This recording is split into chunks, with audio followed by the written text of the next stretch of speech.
of all that we need. Bani Guru, Guru hai Bani, vich Bani Amrit Sare. Gurbani kehe sevak jan mane, Paratakh Guru Nistare. Amrit Bani har har teri, Sun sun hobe param gat meri. Jalan buji sital hoye manwa, Satgur ka darshan paaye jiyo. Firat firat prabh aaya, Pariya to sarnaye. Nanak ki prabh benti, Apni bhakti laaye. Nanak ki prabh benti, Nanak ki prabh benti, Nanak ki prabh benti, Apni bhakti laaye.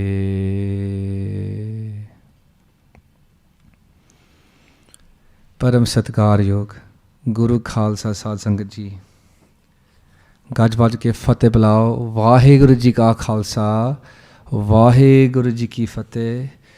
Congratulations to the Guru Khalsa Panth, lakh lakh vadai saariਆਂ ਨੂੰ, as we're blessed to have a chance to celebrate, to reflect upon the teachings, to have yad, to be in a state of simran, in reflection as we celebrate the Prakash Purab, the time of coming of DJ Pacha, the third form of Sri Guru Nanak Dev Ji Maharaj to this earth. Palle Guru Amardas Gun Tere, Teri Upama Tohi Bane Aave. Says Guru Granth Sahib Ji Maharaj, they speak of Guru Amardas Ji Maharaj and they say, Palle Guru Amardas Gun Tere, Teri Upama, your greatness, your barabarta, you're equal to none. Nobody can claim to be equal to you. Your gun, your qualities are so great that none are even equal to you. This one that came to this earth in 1479, as they would spend their younger years in kirt, in work, as they start to develop into old age, their mind is directed inwardly as they realize that all of these journeys that we have been undertaking outwardly, that there's no santokh to be found, no lasting santokh. And so as they start to enter what we would refer to as the last third of life, as they're entering into their 50s and their 60s, they decide that they're going to reflect inwardly. Having been born into the family of a Khatri in the Hindu Parivar, they start undertaking pilgrimages, going to the Ganges twice a year. They would go and they would spend time in ablutions, undertaking Ishnan, going on a Tirath Yatra, going to a place of pilgrimage, and in this way, outwardly seeking those ablutions, but within their hearts, within their minds, there is something that's not quite right, something that's not quite right in the place that it should be. Things are not being quite set right as they should. The effort is there. And they've been doing this now for a number of years. They've undertaken 19 pilgrimages. 19 pilgrimages in this way have been undertaken, and they find themselves now in the company of a great brahmachari. This brahmachari is one who is from the Hindu faith also. And he looks at Guru Amardas Ji Maharaj and he sees that glow that we would all come to recognize as we sit before Guru Amardas Ji in their darbar right now. And they would recognize that glow, that whilst they had not yet walked upon the path of Guru Nanak Dev Ji Maharaj, that this jyot which was within them, that we often reflect that this same jyot is within all of us, that it was perhaps close to becoming Paragat, and the flames, the brightness is starting to shine. Drawn by the light and the warmth of the sincerity of Guru Amardas Ji Maharaj, they go back with them to their house as they're returning from their yatra, as they're returning from their pilgrimage. Sitting in the company of Baba Amardas Ji Maharaj, they say to Guru Amardas Ji Maharaj, they say, "Bhi tera Guru kaun hai?" As they're eating, as they're sharing even from the same plate. And Guru Amardas Ji Maharaj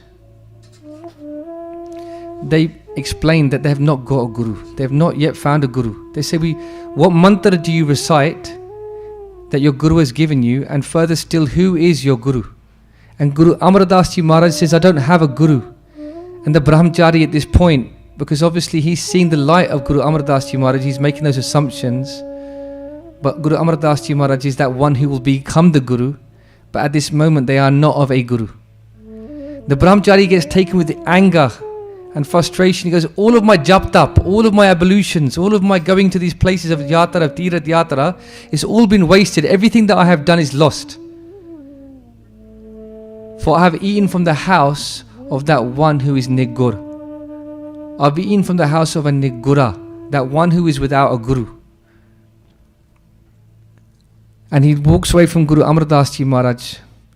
It is written in our Itihas, Guru Pyari Sadh Sangat Ji, that these words go straight into the core of Sri Guru Amar Das Ji Maharaj. Baba Amar Das Ji Maharaj, they put their head down, their head remains down for 3 days as they remain in a state of reflection.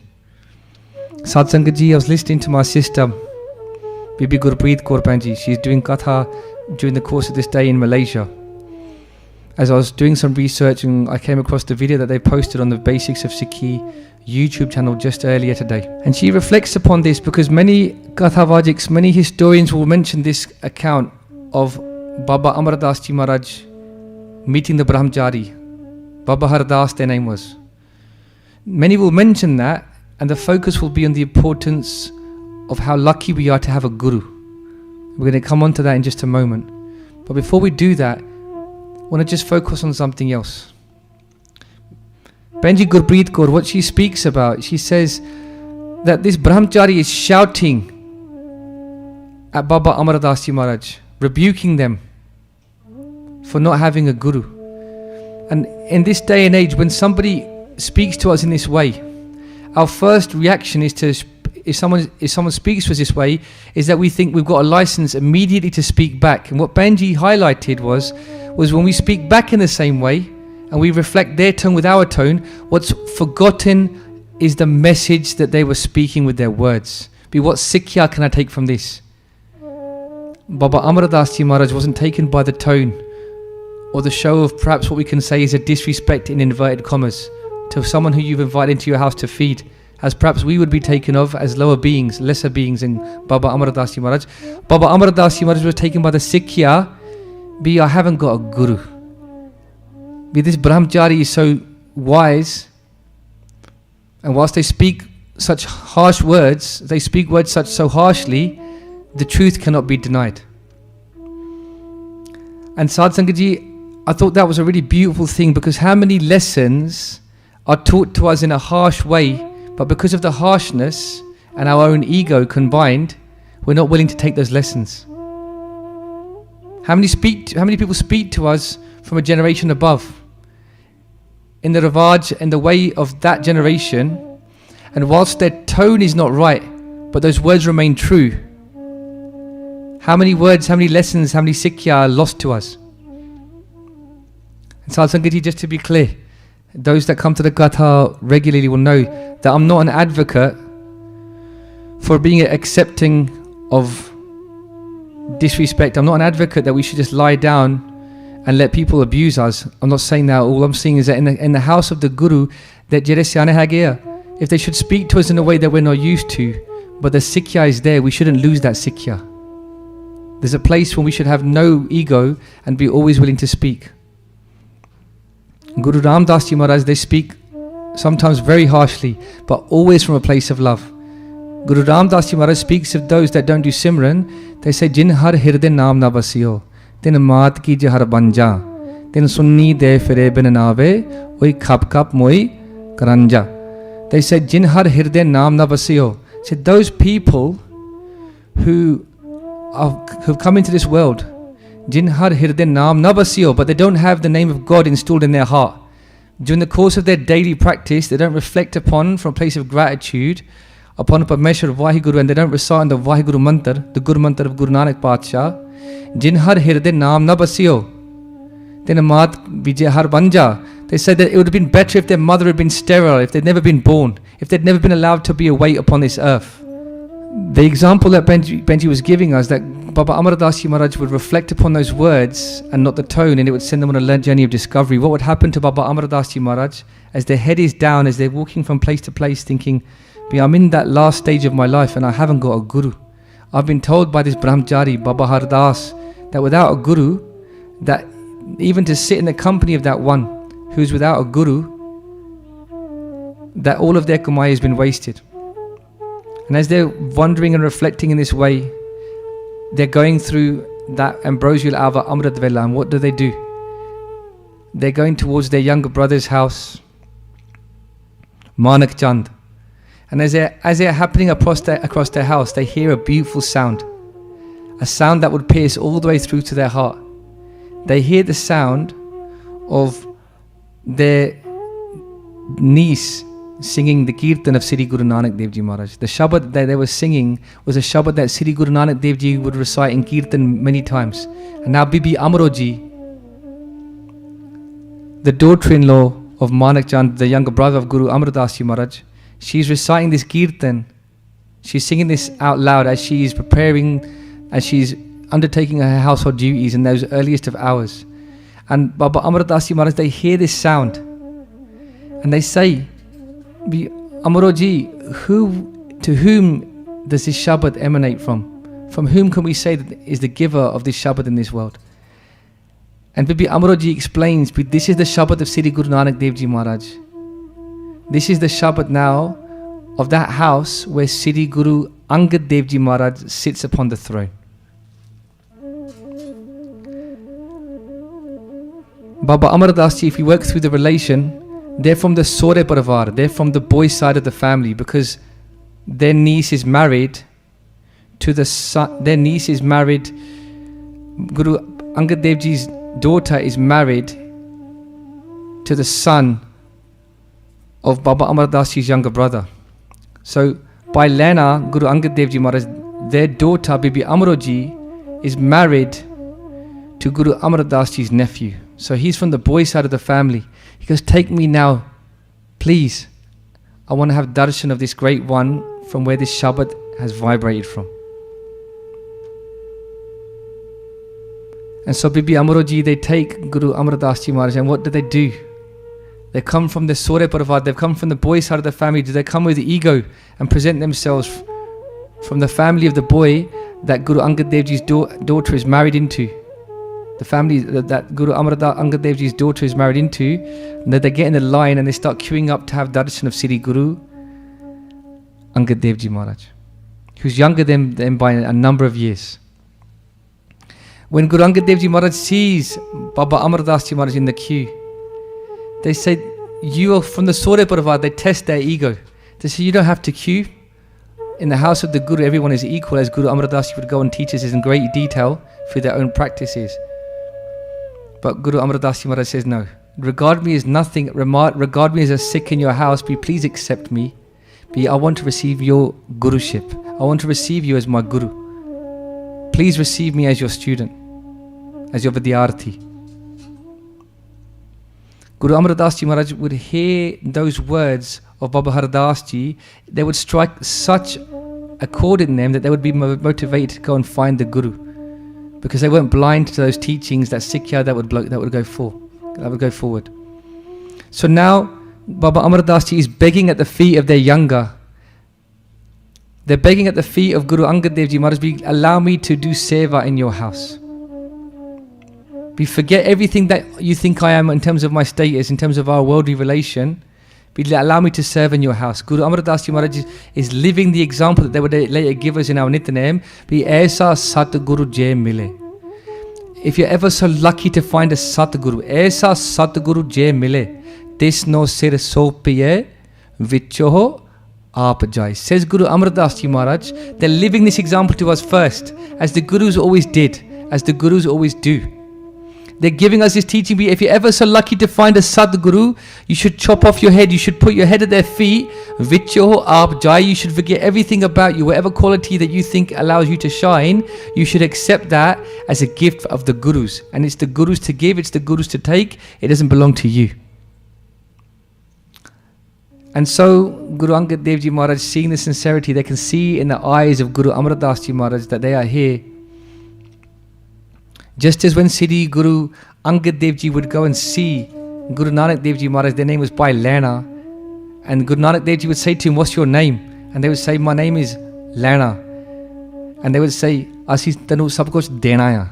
Now, in the house of Siddhi Guru Angad Dev Ji Maharaj, they can see that Baba Amar Das Ji Maharaj, this one who is Nigur, according to those of the world, that they've come to receive something great. Guru Amar Das Ji Maharaj is 72 years old at this point. 72 years old, they're begging to do seva, to be accepted, to be initiated into the house of Siddhi Guru Angad Dev Ji Maharaj. And why is it so important to reflect upon this time? Because Sadh Sangat Ji, oftentimes we look and we think that as we walk upon this path, that maybe it's too late for us. That we came into the Guru's Hazuri, we've got white hair in our beards. That our knees click sometimes as we go down to pick up something from the floor, that we're not quite as agile as we used to be. Guru Amar Das Ji Maharaj is entering the house of Siddhi Guru Angad Dev Ji Maharaj for the first time as a Sikh, as a Vidyarthi, as a student, at the age of 72. Guru Angad Dev Ji Maharaj would give them the seva. They would say, "You should bring the jal, bring the water from the nadi, from the river. In the hours of Amrit Vela, we go and bring this that we can undertake Ishnan." And so for 12 years, Guru Amar Das Ji, Baba Amar Das Ji Maharaj would walk. They would walk from Khadur Sahib and they would walk backwards, so their face was always towards the Guru. At 2 a.m., listening to the Katha of Sant Maskeen, we're educated that journey was 6 kilometers. Baba Amar Das Ji Maharaj would recite Sri Japji Sahib the part, and they would walk backwards with their face always towards the Guru at 2 a.m. in the cold of the night. Can you imagine doing this through Pohoda Meena? With their eyes always fixed upon the Guru, they undertake this journey of seva. And as they're doing this seva, going backwards to the river and returning with the jal, they would do Langardi seva, and they would in this way bring the jal parava for Ishnan of Siddhi Guru Angad Dev Ji Maharaj. On one occasion, as they're doing this seva, as they're falling deeper and deeper in love with Siddhi Guru Angad Dev Ji Maharaj, Maharaj says to them, "You should go home and visit your family." They're from Pend Basarke. Siddhi Guru Amar Das Ji Maharaj, their original family, where their family is from. Guru Angad Dev Ji Maharaj, they say, "Go home and apne parvar, tusi apne parvar jaake milya kar, like have some time break from this seva." Guru Amar Das Ji Maharaj, they're like, "We don't want to be away from you. Every moment that I'm away from you won't be the same." But Guru Angad Dev Ji Maharaj, they insist. And so Guru Amar Das Ji Maharaj, they go back to their village, and at this time, it's not rained for many, many days. For many days, the land has been parched of water, and the crops are not growing, and the farmers are suffering. And they come to Siddhi Guru Angad Dev Ji Maharaj, and they say, "Maharaj, please bless us that this area is blessed with water." Guru Angad Dev Ji Maharaj is living the teachings that were given to us by Siddhi Guru Nanak Dev Ji Maharaj, "Bhi hukume andar sab ko, bahar hukum na koi." That the path of a Gur Sikh is to live in acceptance of the hukum of Parmeshwar Waheguru, that whatever Waheguru is going to do, that is exactly what will pass. And that in this way, their darbar, which is this entire dunya, sacha aap, sacha darbar, that this whole play that is being played out is completely correct and true. They say whatever is in Parmeshwar Waheguru's hukum, that will transpire. But the people of that area, they're not satisfied with this response. And there's another person there, a yogi, a false prophet, we can say. The farmers go and see this yogi, Tapa Yogi his name was, and they say to him, "Will you please bless this area, that it rains?" Unsatisfied with the fact that they've heard the truth from the Guru. Tapa Yogi says the reason this area is not going to rain is apavitr, it's impure, because there is one who is sitting as a Guru here, but he's impure. Why is he impure? This one that you call Guru Angad Dev Ji Maharaj, he's impure because he's married and he has children. Because in the Hindu faith, in the certain practices, to live in an aesthetic state was the only way that you could receive Parameshwar, Waheguru. But Sri Guru Nanak Dev Ji Maharaj gives the teaching, the highest teaching, be jintu jata so grist udasi paravan. Be jintu jata, the one that remains forever affixed to Waheguru. So grist, if you're living in a family life, udasi, if you're living on your own, paravan, done paravanya. If you are in a state of appreciation, a state of gratitude, a state of constant remembrance of Waheguru. So if you awake in the morning, it was sitting and reciting Sri Japji Sahib the part, vibrating on Sri Jap Sahib the Bani. Savaya, Jopai Sahib Sri Anand Sahib the part, in the company of your partner that you've been wed to by the blessings of Sri Guru Ramdas Ji Maharaj, Ohi Parvanya. Bhai Gurdas Ji explains, Sakal Taram Mein Grist Pardhan hai. That of all the ways of living you can live in this world, Bhai Gurdas Ji, who's one of the most respected scholars, they were the nephew of Sri Guru, they were the mama, of Sri Guru Arjan Dev Ji Maharaj. In Bhai Gurdas Ji Avara, they explain Sakal Taram of all the different ways you can live as an individual, as a family member, as a widow, or any different aspect. The greatest possible way of living is in Grist. That is the way of Kaljug, the way that we can receive Bhakti in a way that is amplified and a way that serves us on our journey to Parameshwar Waheguru. Sakal Taram mein Grist Pradhan hai, says Bhai Gurdas Ji. So Tapa Yogi says to the farmers that have come, the reason that you can't be blessed with rain is because there's an impure person who's married with children. Guru Angad Dev Ji Maharaj was married to Mata Kivi Ji, our mother, and they had two sons, Bhai Dasoji and Bhai Datoji. If he leaves this place, then the rain will come to fall. So the farmers and the families, they go back to Sri Guru Angad Dev Ji Maharaj and they do benti. They say, please, Guru Angad Dev Ji Maharaj, will you leave this place? Will you go from this place that we can be blessed with rain? Guru Angad Dev Ji Maharaj, they hear to man the hukum of Parameshwar Waheguru, and they're listening to the ardasa of the people, and they say, if this is your wish, if this is your wish, and if this is the will of Akal Purakh of Waheguru, that this place should be played out in this way, then I will leave this place. So Sikh Sakha Bandap hai pai, je Guru ke pane vich aave.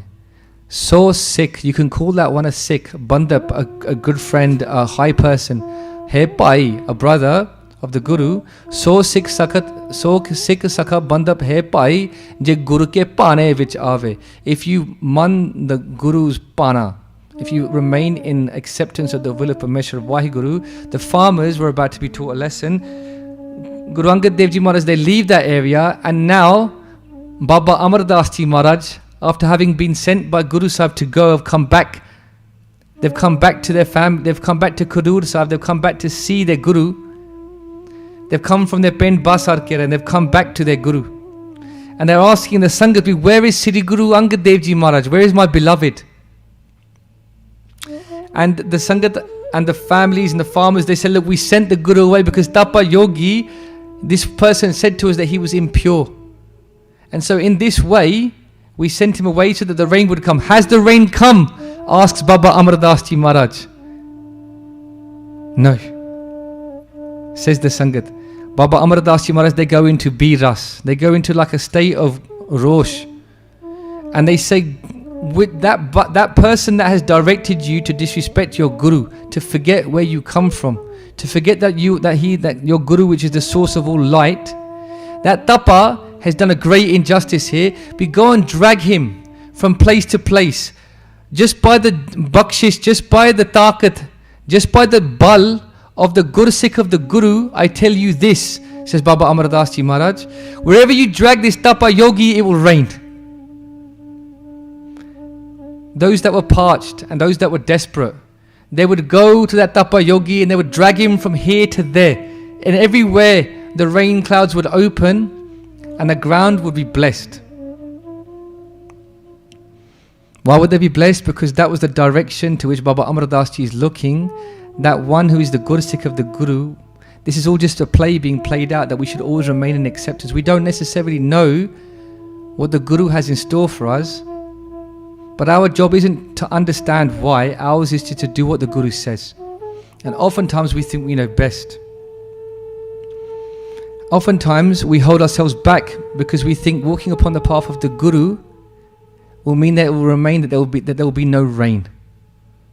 And so we're holding ourselves back for an eventual situation that we think is going to be an opportune time to commit towards the Guru. Unbeknownst to us, that time is only opportune when we're taking steps towards our Guru, when we're making moves, when we're making that progress. We're always waiting for the perfect circumstance to make a step towards the Guru.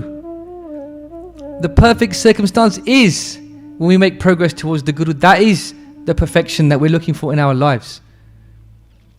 And if you think about it, when we speak about it in the Guru's Hazuri, it makes perfect sense.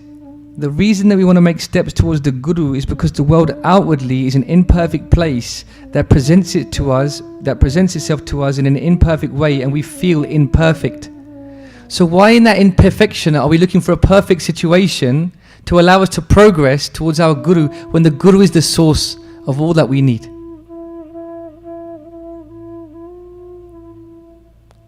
Guru Pyari Sad Sangat Ji, that directs my mind as we come here functionally, as we come here with a purpose.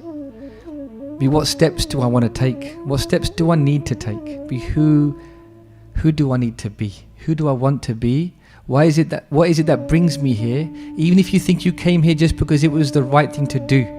If we look a little bit deeper, if we go into the depths of our heart, we'll find that there was more to this than just that.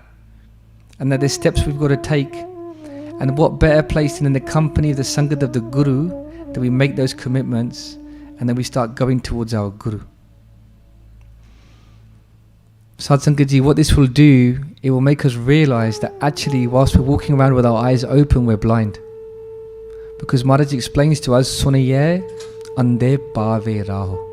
Sunaye, that when you listen to the Guru, and when you truly listen, it informs your actions and you bring change. Sunaye ande, those that are blind, paave raho, then you'll find the path. Sad Sangat Ji, difficult thing for us to swallow as we open our eyes, as we've got 20/20 vision, as we've got glasses on our face that correct our vision to a perfect place. We think that we're not blind, but insofar as we're making no progress towards our Guru, we haven't even got the path, let alone to know whether we're walking it. Gave ko taan, hove kisse taan, gave ko daat, jane nisan. Says the Guru, Gave, who can speak of that one? Ko, who can we speak of? Who can speak of that one and sing the praises of that one? Taan, who is the source of all that strength. Gave ko, who can do this? Gave ko daat, the one that has been blessed. Jane nisan, and you can see it upon their forehead. You can see the nishani in their actions. Besides Sangat Ji, the question then is, who do we want to be? Baba Amar Das Ji Maharaj is forever growing closer towards the Guru's Charan. And everybody can see that the writing is on the wall, that the Gurgaddi is going to go to Baba Amar Das Ji Maharaj. And 12 years of seva later, Guru Angad Dev Ji Maharaj, they call all the Sangat and they bring Baba Amar Das Ji before them. Guru Angad Dev Ji Maharaj, they now bow before Baba Amar Das Ji Maharaj and they install Baba Amar Das Ji on the throne. They become Sri Guru Amar Das Ji Maharaj. The sons of Sri Guru Amar Das Ji is made the third form of Guru Nanak, and by Lena Guru Angad Dev Ji Maharaj, they say to Guru Amar Das Ji Maharaj, you're now the third form of Guru Nanak, you're now the third house of Guru Nanak Dev Ji. Go now and found this place. And they would send them to a place that would be formed, that would be founded, and that was called Goindwal Sahib. It's the first Tirat, if you will, and I put the word Tirat loosely because obviously in Sikh Dharma, Guru Maharaj explains to us that the true Tirat is an inward journey to our own soul. Guru Amar Das Ji Maharaj would go and found that place of Goindwal Sahib. Govind meaning Govind, that protector of the whole universe, the place where the protector of the whole universe resides. The sons of Sri Guru Angad Dev Ji Maharaj were taken with anger, particularly by Datoji. That Guru Angad Dev Ji had two sons, Bhai Dasoji and Bhai Datoji. Bhai Datoji was completely consumed with anger. Be I'm the son of the Guru. Be I've lived in the company of Guru Angad Dev Ji Maharaj, my father. Be I am the eldest. I had a right to receive the Guru Gaddi of Guru Angad Dev Ji Maharaj. And so they go now to that place where Guru Amar Das Ji Maharaj in Goindwal Sahib, they sit upon the throne. Would you believe that Bhai Dato Ji walks into the darbar, they see Guru Angad, they see Guru Amar Das Ji Maharaj sitting upon the throne, they go over to them and they kick them with such ferocity that the 84-year-old physical form of that timeless Lord, Guru Amar Das Ji Maharaj, they come off the takht and they land on the floor. Bhai Dato Ji is consumed with anger. They say, you're just a knocker in the house of my father. How is it that you sit on the throne of Guru Nanak Dev Ji Maharaj?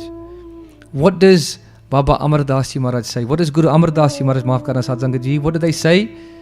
Guru Amar Das Ji Maharaj, they stand and all that they can do is say, Pulla, forgive me. But you're the son of my Guru. You're the son of my Guru and my bones are brittle. I'm old. My bones are hard and brittle. But I hope that your soft feet, being the son of my Guru, I hope that your soft feet have not been hurt as your foot has made contact with my body. Bhai Dato Ji tries to usurp the throne, but this throne cannot be taken, as history has taught us. The throne can only be received by the bakshish of the Guru. Just as we spoke only a few weeks ago, that you cannot take Amrit. All that we can do is give our head, and it's for the Guru to give the bakshish, the daat of Amrit. In the same way, Bhai Dato Ji is trying to take the throne of Sri Guru Amar Das Ji Maharaj, but that throne cannot be taken. But Guru Amar Das Ji would again give us this teaching. Just as Guru Angad Dev Ji Maharaj left at the Sangat's behest, when they asked him to leave so that the land would be rich with rain, Guru Amar Das Ji Maharaj, they leave that place to a location not told to anybody. And after a while, that fragrance that was so beautiful, that fragrance of Amrit that would fill the darbar of the third form of Guru Nanak Dev Ji Maharaj, that fragrance is not now to be found. Because Bhai Dato Ji is sitting there, and after a while, the Sangat can smell that things are not quiet. The Sangat can see that the Naam is not present, and that is not the Guru. And after a while, Bhai Dato Ji, they leave that place, knowing that those shoes cannot be filled, knowing that that throne can only be sat upon by Akal Purakh Waheguru themselves. The Sangat now are at a loss because the takht of Sri Guru Nanak Dev Ji Maharaj remains without the Guru sat upon the. But what to do now? And they don't know where Guru Amar Das Ji Maharaj is, so what do? They go now to that great Brahmgyani, they go to that great soul, that great Gursikh who was recognized, who was given bakshis by Sri Guru Nanak Dev Ji Maharaj when they were just a very young boy in the physical form. They go to Brahmgyani Baba Buddha Ji. They say to Baba Buddha Ji, you are always been so close to the charan of the Guru. Where is Guru Amar Das Ji Maharaj? Please tell us. Guru Amar Das Ji Maharaj, Baba Buddha Ji had reached such an avastha that they were able to be completely at one with this whole care, and at the same time completely separate from this care. Guru Nanak Pacha explains that when you completely believe in the Shabad and you become one with the Shabad, manne, when you believe and there's nothing between you and Parmeshwar Waheguru, manne sagal pavan ki sud. What happens? You can understand every aspect of this universe. Sagal pavan, every different part of this universe is not beyond you. No mysteries remain. And just by going inward, all questions about all places can be answered just like this. Baba Buddha Ji then can just look inwardly at the Sangat's behest, and they can tell the Sangat exactly where Guru Amar Das Ji Maharaj is. And they know where Guru Amar Das Ji Maharaj is. But not wanting to show their qualities, teaching us again the way of humility, they say to the Sangat, Manu kuch nahi honda. I'm just a Jat, I'm just a farmer, I'm just Buddha, I'm just old. But the Sangat, they implore Baba Buddha Ji, please take us, lead us to the Guru. Baba Buddha Ji, not wanting to show their quality, they asked the Sangat to bring forth the horse of Sri Guru Amar Das Ji Maharaj. The horse is brought forward, and Baba Buddha Ji explains that horses are very loyal creatures and they will always follow that route to their masters. In reality, it was the kirpaa, it was the blessings, it was the path of Guru Amar Das Ji that was laid, it was the path that was walked by the Guru, and it will be the path that the Sangat follows still, that is laid and allowed to be walked by the Guru themselves. Ape Sangat Sad Bahale, Ape Vida Karave. It's by the bakshish of the Guru. So the Sangat now set loose the horse, and the Sangat now following that horse, and the horse goes to Pend Basarke, which is actually the family village from which Guru Amar Das Ji Maharaj came into this world. And in that village there's a hut there, and on the front door of that hut, which is closed, there's a sign. And I can't remember the exact words. If you read the Natika of Sant Gyani Hari Singh Ji Randhawe Wale, it's written what that message was, words to the effect that nobody is allowed to come through this door, that whomsoever walks through this door, I am not your Guru. If you want to read the specific words, you can actually find the words in the Tika of Sant Hari Singh Ji. You can download it, Jatha Randhawa, the app. I highly recommend it as a resource. And on the door is written, whomsoever should come through this door is not a Sikh of mine in this world or the hereafter. The Sangat now are stuck. They know where Guru Amar Das Ji Maharaj is, but they don't know how to receive the darshan of the Guru. But how do I receive the darshan of the Guru? Again they turn to Baba Buddha Ji. They say, Maharaj, give us the darshan of the Guru. Darshan dekhat dokh na se. Without the darshan of the Guru, I'm in pain. Just by looking upon the Guru, that the Guru will forgive us for allowing us to allow the throne to be usurped. Many times now, we've turned our back on the Guru. Be Sangat, Baba Buddha Ji, please help us. Baba Buddha Ji, they go to the house and they look at the house, perhaps in the way that others don't. We see a house and we think, how are we going to get in the house? The door's closed. But that one who will accept no for an answer, who will never accept no for an answer, that one that is forever longing to reach the charan of the Guru, just as the river flowing from the mountain will never stop flowing down towards the sea. That you can't stop that flow. That if you try and dam that water, eventually it will go into the ground, and then it will percolate sideways, and it'll eventually find its way. You can't stop water. You can temporarily try, but eventually that nature of what it is will always find its way to its purpose. And now Baba Buddha Ji looks at the house, they look at the hut, and they see that the bricks have been fired. The bricks that make up that house have been fired in a kiln, but they've not been stuck together in a way that makes them immovable. They go behind the hut and they start pulling out the bricks. They make a small hole. They go through the hole and they sit next to Guru Amar Das Ji Maharaj. And they sit in Jonkri, they sit very quietly, they sit very patiently. Eventually, Guru Amar Das Ji Maharaj, they open their eyes. And they say to Baba Buddha Ji, I said no one should come into this hut through this door. They said, Maharaj, we never came through the door. We found another way. How can it be that the Sangat can be without the Guru? The Sangat are of the Guru. How can a branch exist without the tree? How can a leaf be without the trunk? Maharaj, our only place is to be in your company. Sada anga sange abangang vibhuten. Brings a whole new meaning to Sada anga sang. That we are of the Guru, we are the limbs of the Guru. That the Guru is anga sang with us always. Guru Maharaj will give the blessing, be Baba Buddha Ji, you will always be the one that brings the Sangat to the Guru, even now in 2023. As we hear the itihas, as we hear the Sikhya, the example, the udaran of Baba Buddha Ji, they are bringing us closer to the Guru still, no? Sadh Sangat Ji, our history is so richly recorded. There's now a Guru Kar at that place where that gully still remains. Darbar Sahib to तकरीबन आधा घंटे का रास्ता है, इतना दूर भी नहीं हैगा. It's called Sant Sahib Gurdwara. You can go there and you can have darshan, and the Guru and the historians write, the scholars write that of that history, that whomsoever should follow through that hole after doing Ishnan in the Sarovar, reciting one city Japji Sahib Path, and should go through that hole, that the 84 lakh June is cut and you become Jeevan Mukt. Sadh Sangat Ji, what gifts are these that lie just in our midst? And I say just in our midst.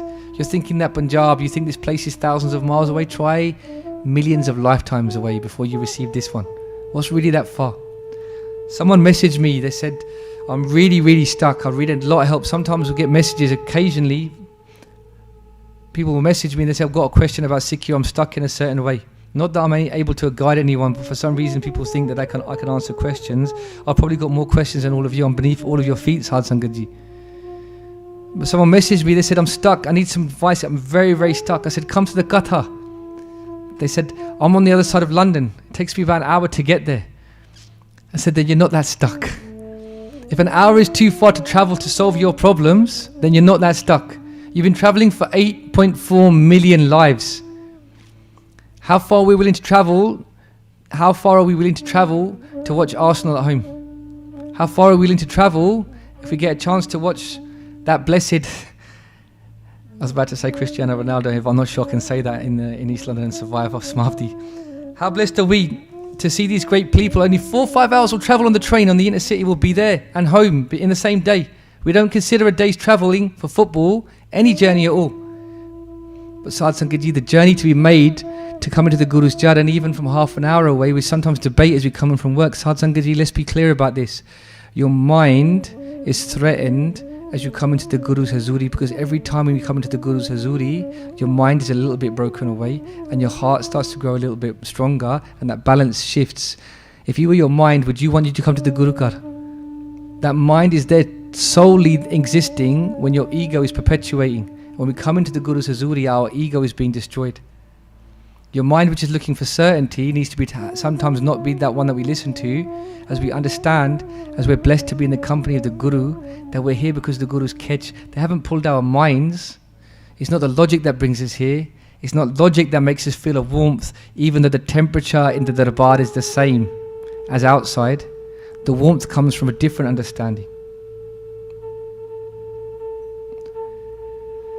Sad Sangat Ji, Guru Amar Das Ji Maharaj would give that bakshish. Even now we can go and follow in the steps of those great souls that sought out Baba Buddha Ji and travelled through that place, that hole at Sant Sahib Gurdwara. Let's make that journey, let's go. Let's talk about that in the Langar Hall, Sad Sangat Ji. Perchance that we have a chance to sit in the Langar Hall and break bread together. Let's talk about when we're going to go to Sant Sahib Gurdwara.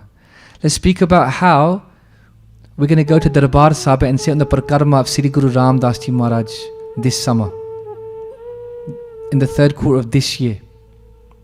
Let's talk about those plans that we're going to make, and in those moments, Sad Sangat Ji, as we exchange these conversations with our brothers and sisters in the Langar Hall, you're no longer just friends. In those moments, you're the Sangat, and in those moments, you're supporting each other and becoming Bhagats. What is a Bhagat, Sad Sangat Ji? A Bhagat is that one that is undertaking Bhagati. And if we have those conversations, that we bring about Bhagati into our Jivan, and we're planning about our next trip,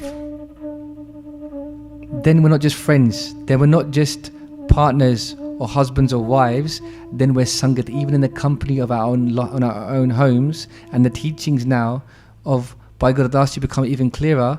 When they say Sakal Taram Mein Grist Pradhan Hai, what greatness would it be if you could wake up in the company of your own home and only have to look no further than a few feet to be in the company of a Gursikh? What blessing is this? That you can wake together and the Nitnem of Sri Guru Gobind Singh Ji Maharaj can resound, and you can vibrate upon that together in the home of your own house, in the house of your own home. And in this way you'll realize the value of what the conversation should be. Sad Sangat Ji, I have a picture in my mind as we bring our children into this world. They're going to be a product of the environments that we create for them. And we're so keen to try and impose upon those that are younger than us a standard of living. But the best way that we can create a standard of living for the generation to come is to live that Jivan. Is to be that example. I saw it so concisely put on social media, that a father is speaking to his son. And he says to his son, be careful where you walk on this path. There's many potholes, there's many holes in this road. But I don't want you to fall, I don't want you to hurt yourself. And the son says to the father, you be careful where you tread. I'm only going to follow in your footsteps. We expect much of the generation beneath, but perhaps we should just expect a little bit of more of ourselves and start living that Jivan. The Nishan Sahib expects of no one. It just stands there to attention forever at the service of the house of Guru Nanak Dev Ji Maharaj, never asking for anything, always dutifully upholding the dharam of this place. And for that, we're forever grateful. We can learn from the Nishan Sahib. The Nishan Sahib is never at fault. The Nishan Sahib never has to speak any words, but you should do this. The Nishan Sahib lives ever dutifully, flying, directing, drawing, inspiring. And in this way, all words need not be spoken. The Nishan Sahib is just there, doing its job. Let's think about that in our own jivan, as Guru Amar Das Ji Maharaj would live those teachings. Bhai Dato Ji, Bachara, he was consumed by ego, thinking he could take the throne. When I think of Bhai Dato Ji, I think of Bhai Daso Ji, I don't feel anything but compassion for them, for they've been consumed with the maya of this world that could take any one of us. The teaching really isn't to look at Bhai Daso Ji and Bhai Dato Ji with judgment. The teaching is to look at them from a place of compassion and realize that actually we're only at the mercy, that so long as the Guru is holding on to us, we're safe. Because if the sons of Guru Angad Dev Ji Maharaj can get caught in this way, then what of our own jivan? It's at the mercy of the Guru, and I think we should think about that as well. Sant Maskeen speaks of this. They say when you see someone doing something wrong, look at that person from a place of compassion rather than hatred or judgment or ego, because if they had the knowledge that you had, would they be doing it? Of course not. Guru Amar Das Ji Maharaj gives this teaching. They say Maya Mamta Mohani. Guru Amar Das Ji explains, be Maya Mamta Mohani Jina Vinatanta Jag Khaya. That Maya is such a thing that without any teeth, without dand, without any teeth upon its mouth, Vinatanta Jag Khaya. Maya has eaten the whole world.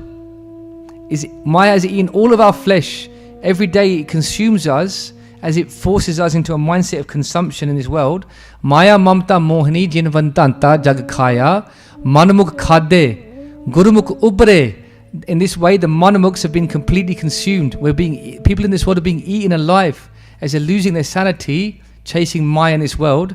Manamukh Khade, but Gurumukh Ubre. But the Gurumukhs have been saved. Manamukh Khade Gurumukh Ubre Jini Sach Naam Chitta Laya. Why? How? How is it that the Gurmukhs can be distinguished from the Manamukhs? Only one thing, Sadh Sangat Ji. By the Naam, by the blessings of the Naam. That if we've got Simran in our days, if we have Simran in our Amrit Vela, if we have Simran in our Reras, if we have Simran during the course of our day, that is what allows us to be saved, because it's that Naam that allows us to not be completely consumed by Maya. You can call yourself a Gurmukh if you do Simran upon the name Jini Sach Naam Chitalaya. Waheguru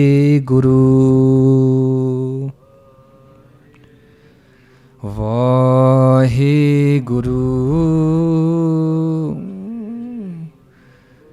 Waheguru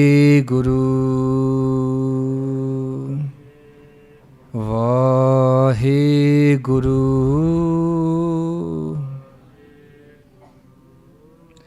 Waheguru.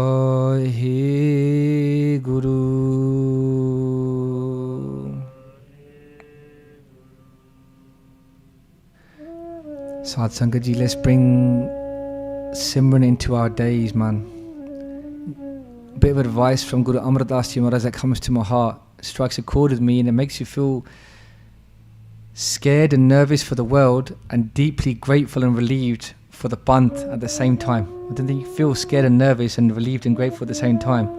Scared and nervous for the world and deeply relieved and grateful for the Panth at the same time. Guru Amar Das Ji gives us a teaching, be bin naave, without the Naam. Jag Kamala Fire. The world is walking around mad. Literally madness is gripped in this world. Bin naave Jag Kamala Fire. Gurumukh Nadri Aya. Gurumukh Nadri Aya, by the bakshish of the Guru's Nadri, that when you do Matha Tek before our blessed Guru, as we walk around Parameshwar of Waheguru, and the Guru gives us their Nadri, which is why we do Parikrama. As we go around the Guru and we have a chance to have the Angs look upon us of the Guru, the limbs of the Guru look upon us, Gurumukh Nadri Aya. In this way, that's how we can receive that Naam. We can receive Naam from the Panj Piare, we can drink from that Khanda, we can take the Amrit from the Panj Piare, and then the Amrit will start to flow. Then you will know that Parikrama, you'll look upon the Guru's limbs and you'll know there's nowhere else that we want to be. bin nave jag kamala fire. Gurumukh nadri aya is the Gurmukhs that have been blessed with this knowledge, Sadh Sangat Ji. Why is it so important that we reflect upon this before we get taken by ego and walk out of this darbar? We start looking around at the madness of the world and judging that world and looking down upon it. Before you get taken by ego, get taken by gratitude, man. It's not your own intellect that allows you to see. Maharaj explains, "Be Gurmukh nadri aya." It's by the bakshis of the Guru that you're kept. It's by the bakshis of the Guru that we're kept. And I use the word kept very specifically. We're kept at the Guru's kindness. And I think that's a very humble way to live, Hana? It's very hard to be taken by ego if you look at your place, you look at your avasta, you look at your gifts, your quality of life, and you understand that you don't have that you're just being kept there by the Guru. Sadh Sangat Ji, Guru Amar Das Ji Maharaj would elevate women in this world that were otherwise regarded as degenerate, second rate in so many ways, that when a husband would die, before Guru Amar Das Ji Maharaj, they would say, "There's no use of this woman. She should throw herself on the fire." That at the time of the sanskar of the body of the husband, that this woman should throw herself on the fire. What purpose is there for her to live now without her husband Lord, her worldly husband Lord? Guru Amar Das Ji would ban this practice, they would outlaw this practice. That when a king, a Raja would come and his wife's face was covered with a burqa, the Guru would say, "No, I refuse to see you unless you take this robe from her face. Because how can you cover this woman? She's not an object to be possessed by you in this way." And Guru Maharaj refused to see that Raja, and would refuse to see, Maaf karna Sadh Sangat Ji, would refuse to give an audience to that queen if she was going to be covered in this way, allowing her to be to liberated in the house of the Guru. Sadh Sangat Ji, we live in a house where these values are practiced for free. And I just want to touch upon this in just last 1 or 2 minutes quickly, Sadh Sangat Ji. When the Emperor Akbar, it's very important that we just share this, Sadh Sangat Ji, because our maryada is being eroded. And one very obvious example of this is hiding in plain sight. When the Emperor of India, Akbar, when the Emperor came to visit Guru Amar Das Ji Maharaj, Guru Amar Das Ji Maharaj was going to receive the Emperor perhaps expecting to be sat on a throne, to be sat on a throne of a king or an emperor. Guru Amar Das Ji Maharaj says to the Emperor, "If you want to have my company, first you sit on the floor in the Sangat and have langar." And Guru Amar Das Ji would direct the Emperor that you must sit on the floor in Pangat, in a row, with the rest of the Sangat, because we all have the same light within us. In the house of the Guru, this vich tarti thabarakhi taramsal, in the taramsal of the Guru is the Sikhya that is propagated, not your worldly status. And so Maharaj would make the Emperor sit on the floor. Perhaps for the first time in history, an Emperor would sit on the floor, in the Indian subcontinent at least. And Sadh Sangat Ji, when we sit in the langar of Guru Nanak Benti, Sadh Sangat Ji, let's sit on the floor. Why would we want to sit anywhere above the place where Sri Guru Arjan Dev Ji would themselves sit? Why would we want to sit anywhere above where Mata Khivi Ji, our mother, would serve kheer to the Sangat? Why? And then we have people come to the Guru Kar, and jere purane log, they'll say, even with you, so people even in India, they're disabled, they're amputated. They say, even then, I can't be disrespecting the Sangat. We think that if we've got something wrong with us, that it's a license to sit above the Sangat. What license do we need to disrespect the Sangat? Why would we ever want to put ourselves in that situation? At the very least, it should be only for the Buzurg and the disabled. But even then, no one's going to die sitting on the floor, Sadh Sangat Ji. This understanding that we have to have this elevated status.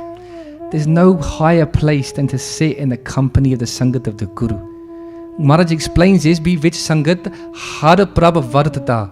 Which Sangat Hari Parameshwar Vasyuva. Which Sangat har prabh vartata bujjoho shabad vichar. Why would we ever want to be tricked by our minds into thinking that we're entitled, we're deserving to be sitting higher than the Sangat? I implore you, Sadh Sangat Ji, Benti, when we're in the langar hall, sit on the floor. If it kills you, sit on the floor. You might die in the company of the Sangat. What better place to leave this world? Who's dying from sitting on the floor? No one. But if it perchance was to kill you, to do a qurbani for the Sangat, what a better way to go? Let's have it straight, Sad Sangat Ji. To be here is a blessing. It's not a place to give our directorships or to give our entitlements and make our requests or to give instructions. We're here to merge. We're here to fall.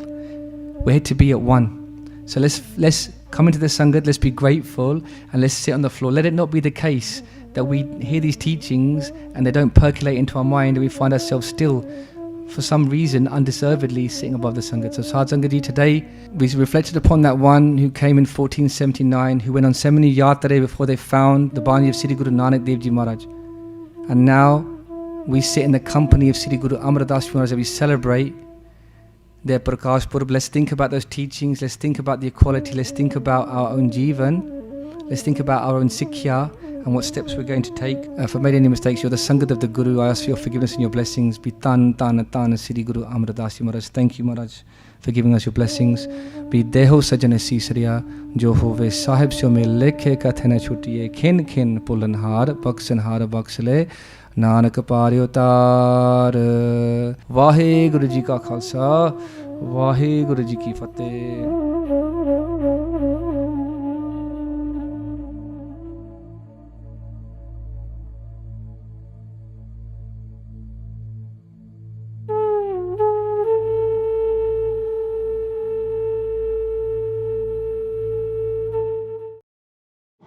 Have you heard about Sant Sohan Singh Ji Malacca before?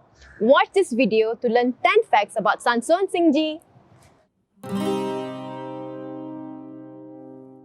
Sant Sohan Singh Ji is a very well-known and respected saint in the Asian region, especially in Malaysia and Singapore, in the early 1900s to 1970s.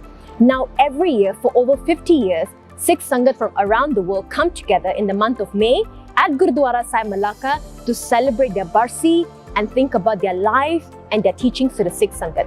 Let's learn 10 facts about Sant Sohan Singh Ji through this video. Fact number 1. Babaji's name at birth was actually Uday Singh. Only when they took Amrit, the Piara gave them the name Sohan Singh. Baba Sohan Singh Ji had the blessed opportunity to meet Sant Baba Atar Singh Ji Mastuanewale at a very young age. Babaji's father took him to meet Sant Ji, and Sant Ji asked a question: to what level of Gurmat studies had Babaji done? To which Babaji replied that I've done a lot of Gurmat studies. In fact, I can also take part in a Khandapat Sahib role. Hearing this, Sant Atar Singh Ji was very impressed and said that you answer like a Gyani Ji, you will grow up to be a saint scholar. So it's a very big thing to learn that Baba Sohan Singh Ji was actually blessed by Sant Baba Atar Singh Ji Mastuanewale.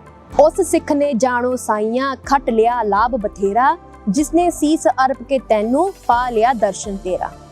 Sant Sohan Singh Ji had a very immense love for Kavishri. They wrote a lot of poetry which you can find in their pothi called Safal Janam. Their love for Kavishri is so immense that when Dr. Ganda Singh found the handwritten text of Bhai Nandalal Goya's Persian text, this news was published in Khalsa Samachar. Sant Sohan Singh Ji read this news and decided that they were going to sponsor the publication of Bhai Nandalal Goya's writing into Urdu. They contacted Dr. Ganda Singh and collected all the funds from the Malaysian Sangat, and because of this seva, the first publication of Bhai Nandalal Goya's handwritten text in Urdu and Gurmukhi was printed. You can still find the preface in this book where Sant Sohan Singh Ji's efforts and the support of the Malaysian Sangat is mentioned and acknowledged in these books. Sant Sohan Singh Ji also learned Gatka and used to practice martial arts as well. Every day without fail, they would do exercise with their 5 kg club, which is quite heavy. You can have darshan of that club, which is now in the collection of Sant Ji's items and Gurudwara Sahib Malacca. Sant Sohan Singh Ji could read and speak multiple languages including Gurmukhi, Punjabi, Hindi, Urdu, Sanskrit, English and the Malay language as well. Sant Sohan Singh Ji was very active in the Gurdwara reform movement in Punjab during the years 1921 to 1925. It was during this period that Saka Nankana Sahib, Jetto Morcha and Guru Ka Bagh Morcha happened in Punjab. In the year 1926, after the Gurdwara Act 1925 has been written and formalized, it was then Baba Sohan Singh Ji came to Malaya for the first time. Sant Ji used to go back to Punjab to visit his family and friends. But on one occasion, they went back to Punjab to complete their Gurmat studies to be qualified as a Granthi Singh in Sabo Ki Talundi, Guru Ki Kashi, Damdama Sahib. After completing their studies and being qualified as a Granthi Singh, they came back to Malaysia and started the Katha of Guru Granth Saheb Jee, Sri Suraj Prakash Katha and many other Granths as well. Sant Sohan Singh Ji, because of his bhakti, possessed all Riddhiyan, Siddhiyan and miraculous powers. He used to help countless of people in their lives. But Sant Ji never wanted to show or intend to show that he had Riddhiyan, Siddhiyan in them. On one occasion, the Sikh Sangat and Sant Sohan Singh Ji was walking outside when it started to rain. Now everybody got wet, but when they looked behind, they saw that Sant Ji was all dry. The Sikh asked Sant Ji, "How come you're dry and you didn't get wet in the rain?" Hearing this, Sant Sohan Singh Ji hugged that Sikh and said jokingly, "See, now my clothes are wet as well." After that incident, Sant Sohan Singh Ji, whenever they used to go out, they would always carry a black umbrella with them, rain or shine. You can see his famous black umbrella in all of the pictures that he was taken in.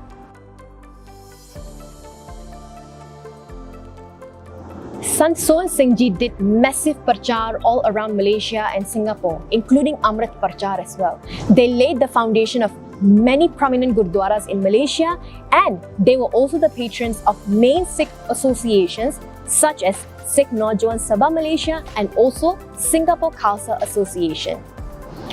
Sant Sohan Singh Ji's portrait is installed in Central Sikh Museum at Harmandir Sahib alongside portraits of prominent Gursikhs and saints in our Khalsa Panth. So, the next time you go to Harmandir Sahib, make sure you pay a visit to Central Sikh Museum and try to locate the portrait of Sant Sohan Singh Ji Malacca Wale. Hope these 10 facts about Sant Sohan Singh Ji gave you some information about who they are and their life. If you would like to learn more about their Jeevani, then make sure you try to get hold of Safal Janam, which is the Gurmukhi version of Sant Ji's Jeevan, or the Life and Times of Sant Sohan Singh Ji, which you can get at Gurdwara Sahib Malacca. So thank you for watching this video. Make sure you share this with your family and friends to spread the word about Sant Sohan Singh Ji. And thank you so much for watching. Waheguru Ji Ka Khalsa, Waheguru Ji Ki Fateh.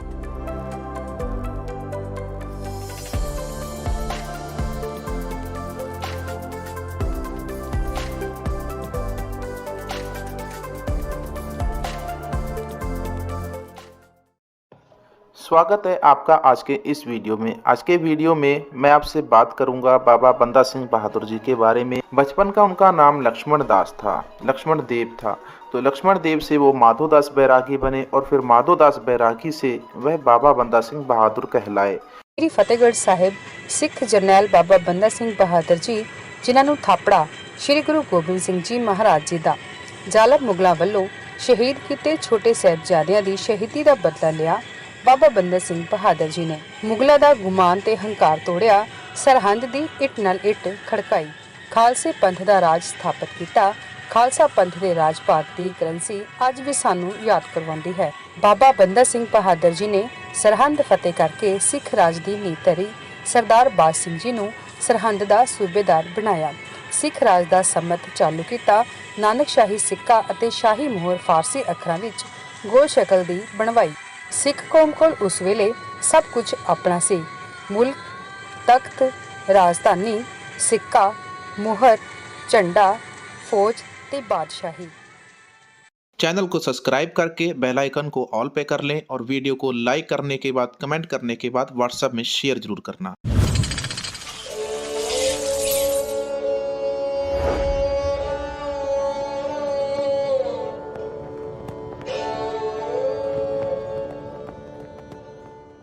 ਧੰਨ ਸਾਹਿਬ ਸ੍ਰੀ ਗੁਰੂ ਗ੍ਰੰਥ ਸਾਹਿਬ ਜੀ ਦੀ ਗੁਰੂ ਖਾਲਸਾ ਸਾਧ ਸੰਗਤ ਸਾਹਿਬ JIO, Waheguru ji ਕਾ ਖਾਲਸਾ, ਵਾਹਿਗੁਰੂ ਜੀ ਕੀ ਫਤਿਹ। We're blessed again to be gathered together so we can learn from the teachings of our gurus and hopefully go closer to our gurus, taking their blessings, breaking free from the birth and death life cycle, joining with Akal Purkh Waheguru.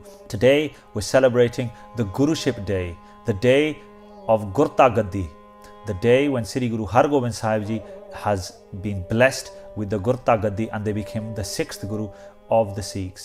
Sri Guru Har Gobind Sahib Ji is the Sahibzade of Sri Guru Arjan Dev Sahib Ji, our 5th Guru, Shaheedan de Sartaj, the crown jewel of all Shaheeds.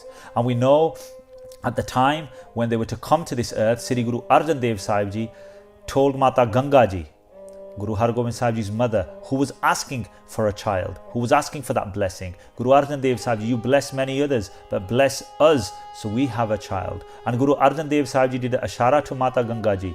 They directed her towards Baba Buddha Sahib Ji and said, if you do seva of a great saint, then you are given any blessings. If you feed prashada, if you feed langar to any saint, then you are given any blessings. So Mata Ganga Ji go, but she goes without humility the first time.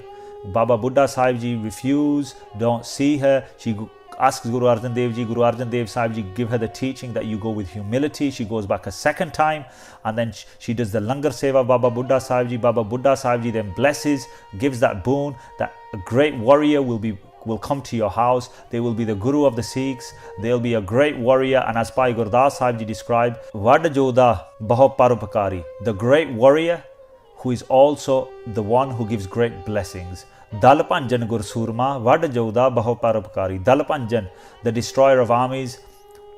Gur Surma, the warrior Guru, the greatest warrior. Vad Joda Baho Paropakari, the one who gives the greatest blessings. So Baba Buddha Sahib Ji gives that blessing. Mata Ganga Ji has Sri Guru Har Gobind Sahib Ji. We know Guru Arjan Dev Sahib Ji has two brothers, Mahadev Ji, Prithi Chand Ji. Prithi Chand doesn't want Guru Arjan Dev Sahib Ji to have a child because they always wanted to be the Guru themselves before Sri Guru Arjan Dev Sahib Ji, and they know that the Guruship is going to stay in that family. So if Guru Arjan Dev Sahib Ji doesn't have a child, then their son would become the Guru, or Prithi Chand himself would become the Guru, because Bibi Pani Ji is blessed by their father Guru Amar Das Sahib Ji, our third Guru, that the Guruship would stay in your family. Obviously then it was Guru Ramadas Sahib Ji, Guru Arjan Dev Sahib Ji, and then Sri Guru Har Gobind Sahib Ji. So Guru Har Gobind Sahib Ji come to this world. They develop as a warrior from a young age. They learn horse riding. They learn Shastra Vidya from Baba Buddha Sahib Ji. And they grow up to the age of 12, always reading Bani, always immersed in Waheguru, always doing the seva, but also developing as a great warrior. At the age of 12, Guru Arjan Dev Sahib Ji is ready to give their Shahidi. We know that Chandu is jealous and he makes complaints to the Mughal emperor, and they have called Guru Arjan Dev Sahib Ji, but Guru Arjan Dev Sahib Ji is going voluntarily to Lahore, knowing that they're to give their Shahidi. They call Guru Har Gobind Sahib Ji to the place of Kotha Sahib, which is the room where Sri Guru Granth Sahib Ji's Sukhasan is done, which is now inside Akal Takht Sahib. They call them to Kotha Sahib. They call Baba Buddha Sahib Ji, and the 5 Gursikhs who are going to accompany them to Lahore are also called Baba Bidhi Chand Sahib Ji, Bhai Jetha Ji, Bhai Purana Ji, Bhai Praga Ji, Bhai Langaha Ji. The 5 Gursikhs are there as well. And Guru Arjan Dev Sahib Ji explained to all that they are going to Lahore voluntarily to give their Shahidi. That you are to become the next Guru of the Sikhs. They're telling them that the Sikhi path is gonna slightly change its course, where not only we're going to become saints, the Sikhs are also going to become soldiers. They are told to develop an army, to keep horses, to keep warriors, to take donations of weapons rather than money and food, which was previously given to the Guru Kar. They're told to build the Akal Takht Sahib Ji. They're told to live like royalty. And they are told to wear 2 swords, one of Miri, temporal power, and one of Piri, spiritual power. So all these teachings are given by Sri Guru Arjan Dev Sahib Ji. They're told to avenge the enemies of the Guru Kar, and we know Guru Har Gobind Sahib Ji avenged by capturing Chandu, and Chandu is destroyed by the Sikhs at that time, because Chandu is the reason, or one of the reasons, why Guru Arjan Dev Sahib Ji is Shaheed. So Guru Arjan Dev Sahib Ji give their Shahidi in Lahore. The 5 Guru Sikhs witness that. They come back and narrate what has happened to Guru Har Gobind Sahib Ji. But Guru Har Gobind Sahib Ji is already given the Gurta Gaddi by Guru Arjan Dev Sahib Ji before they set off to Lahore. Baba Buddha Sahib Ji complete the ceremony.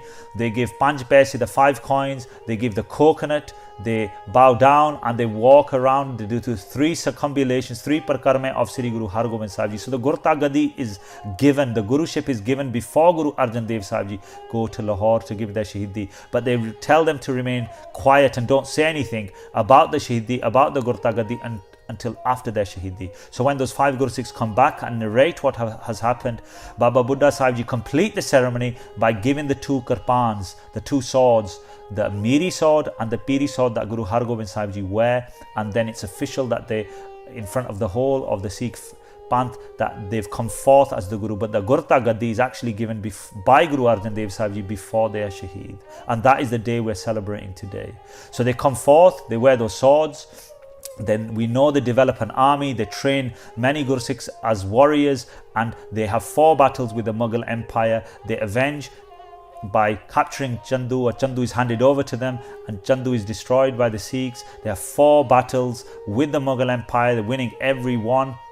But they also bless those as well around them. They bless all the Gursikhs. They bless Mata Kaulna Ji, who is being oppressed because she reads Sukhmani Sahib da Paath. She comes into their sanctuary, and many people, Gursikhs like that, are blessed. Bahut Paropakari, the great, is one who gives the greatest blessings and shows the greatest compassion. Miri Piri de Malik Sri Guru Har Gobind Sahib Ji. They build the Akal Takht Sahib, a throne rather than a manji. A manji is like, it could be literally described as a bed, whereas a takht is described as a throne, because they live like royalty, they become royalty. And our gurus not only spiritual teachers, they are also our king. They are the king of kings, and that way is developed by Sri Guru Har Gobind Sahib Ji Maharaj through the hukam of Guru Arjan Dev Sahib Ji. So today we're celebrating the Gurta Gaddi Divas of Sri Guru Har Gobind Sahib Ji Maharaj. Let us hope and pray that they can bless us with that Gursikhi. We can live in their way. We don't question them that they've developed the soldier side. We don't question them and say, no, we are only the Sikhs of Guru Nanak Dev Sahib Ji, because we don't like that soldier side. We don't want to develop in that way. We should develop in all ways our Gurus taught us, because even though there were 10 physical bodies, it was one Jodh and one teaching. The teachings were given to us when they were ready, when Guru Sahib Ji wanted to give them to us. But all of those are equal teachings, and we should take upon all those into our lives. Let us hope and pray that Guru Har Gobind Sahib Ji bless us, so we can take those teachings, we can live under their command, we can listen, believe and follow their teachings. We're celebrating their Gurta Gaddi today. Tan Sahib Sri Guru Har Gobind Sahib Ji Miri Piri de Malik Kirpa Karo. Let us hope and pray they bless us. Deho Sajjan Asisidiyaan Jehovah Sahib Sumir Lekha Ka Tehne Shuti Akhin Khin Pulan Har Baksan Har Baksala Nanak Par Utar. Waheguru Ji Ka Khalsa, Waheguru Ji Ki Fateh. Please like, comment, subscribe and share the video to spread the message of Sikhi. You can make a difference by donating so we can create more content like this. The link is in the description below.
ਸਨ 1746 ਖਾਲਸੇ ਦੀ ਸਿਰਜਣਾ। ਦਸ਼ਮੇਸ਼ ਪਾਤਸ਼ਾਹ ਨੇ ਜ਼ੁਲਮ ਤੇ ਬੇਇਨਸਾਫੀ ਖਤਮ ਕਰ ਦੇਣ ਵਾਸਤੇ ਕੀਤੀ ਸੀ, ਪਰ ਪਹਾੜੀ ਰਾਜਿਆਂ ਤੇ ਔਰੰਗਜ਼ੇਬ ਨੇ ਇਸ ਨੂੰ ਆਪਣੀ ਤਾਕਤ ਦੇ ਖਿਲਾਫ ਵੰਗਾਰ ਸਮਝ ਕੇ ਲੜਾਈ ਸ਼ੁਰੂ ਕਰ ਦਿੱਤੀ। ਇਹ ਲੜਾਈ ਆਜ਼ਾਦੀ ਤੇ ਖੁਦ ਮੁਖਤਾਰੀ ਦੀ ਸੀ, ਜੋ ਜੰਗ ਦੀ ਸ਼ਕਲ ਲੈ ਗਈ। ਜਦੋਂ ਗੁਰੂ ਸਾਹਿਬ ਨੇ ਬੰਦਾ ਸਿੰਘ ਬਹਾਦਰ ਨੂੰ ਹੋਰ ਸਿੰਘਾਂ ਦੇ ਨਾਲ ਪੰਜਾਬ ਭੇਜਿਆ ਤੇ ਉਹਨਾਂ ਨੇ 1710 ਵਿੱਚ ਸਿੱਖ ਰਾਜ ਦਾ ਢਾਂਚਾ ਖੜਾ ਕਰ ਦਿੱਤਾ। ਸਨ 1716 ਬੰਦਾ ਸਿੰਘ ਬਹਾਦਰ ਤੇ 700 ਦੇ ਕਰੀਬ ਹੋਰ ਸਿੰਘਾਂ ਦੀ ਸ਼ਹੀਦੀ ਤੋਂ ਪਿੱਛੋਂ ਮੁਗਲ ਸੂਬੇਦਾਰਾਂ ਨੇ ਸਿੰਘਾਂ ਨੂੰ ਖਤਮ ਕਰਨ ਦਾ ਪੱਕਾ ਇਰਾਦਾ ਕਰ ਲਿਆ। ਅਬਦੁਲ ਸਮਦ ਖਾਂ ਤੇ ਉਸ ਦਾ ਲੜਕਾ ਜ਼ਕਰੀਆ ਖਾਂ 30 ਸਾਲਾਂ ਵਿੱਚ ਵੀ ਇਹ ਨਾ ਕਰ ਸਕੇ। ਭਾਈ ਮਨੀ ਸਿੰਘ ਤੇ ਭਾਈ ਤਾਰੂ ਸਿੰਘ ਵਰਗੇ ਸਿੰਘ ਸ਼ਹੀਦ, ਪਰ ਗੁਰੂ ਸਾਹਿਬ ਦਾ ਵਚਨ ਰਾਜ ਕਰੇਗਾ ਖਾਲਸਾ ਸਿੰਘਾਂ ਨੂੰ ਪ੍ਰੇਰਦਾ ਰਿਹਾ। ਨਵੀਂ ਜਥੇਬੰਦੀ ਸ਼ੁਰੂ ਹੋ ਗਈ। ਸਨ 1745 ਜ਼ਕਰੀਆ ਖਾਨ ਦੇ ਮਰਨ ਤੋਂ ਬਾਅਦ ਉਸ ਦੇ ਬੇਟੇ ਯਹੀਆ ਖਾਨ ਨੂੰ ਸਿੰਘਾਂ ਨਾਲ ਟਾਕਰਾ ਕਰਨਾ ਪਿਆ।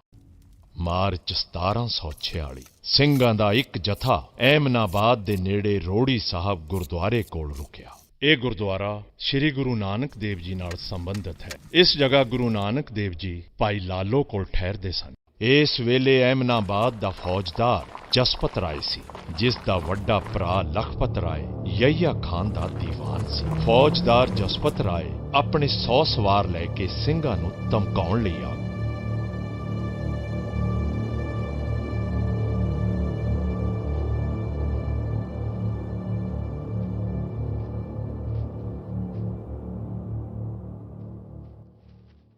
ਤੁਸੀਂ ਇੱਥੋਂ ਚਲੇ ਜਾਓ, ਇਹ ਮੇਰਾ ਇਲਾਕਾ ਹੈ ਤੇ ਤੁਸੀਂ ਇੱਥੇ ਨਹੀਂ ਟਿਕ ਸਕਦੇ।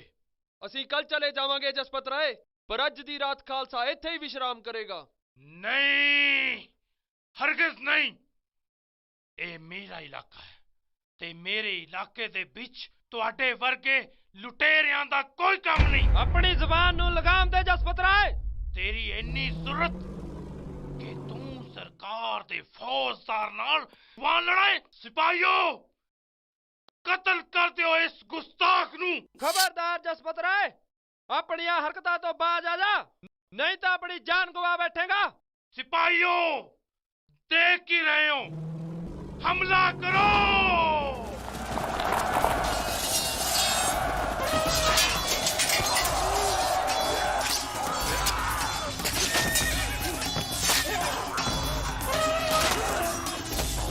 संभल जसपत राय।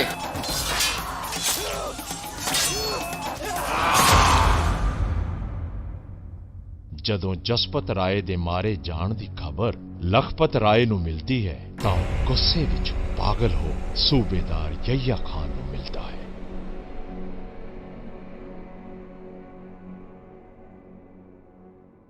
हजूर, सिखों ने मेरे भाई जसपत राय को मार डाला उसे। हजूर, आप मुझे सिखों को खत्म करने की इजाजत दें।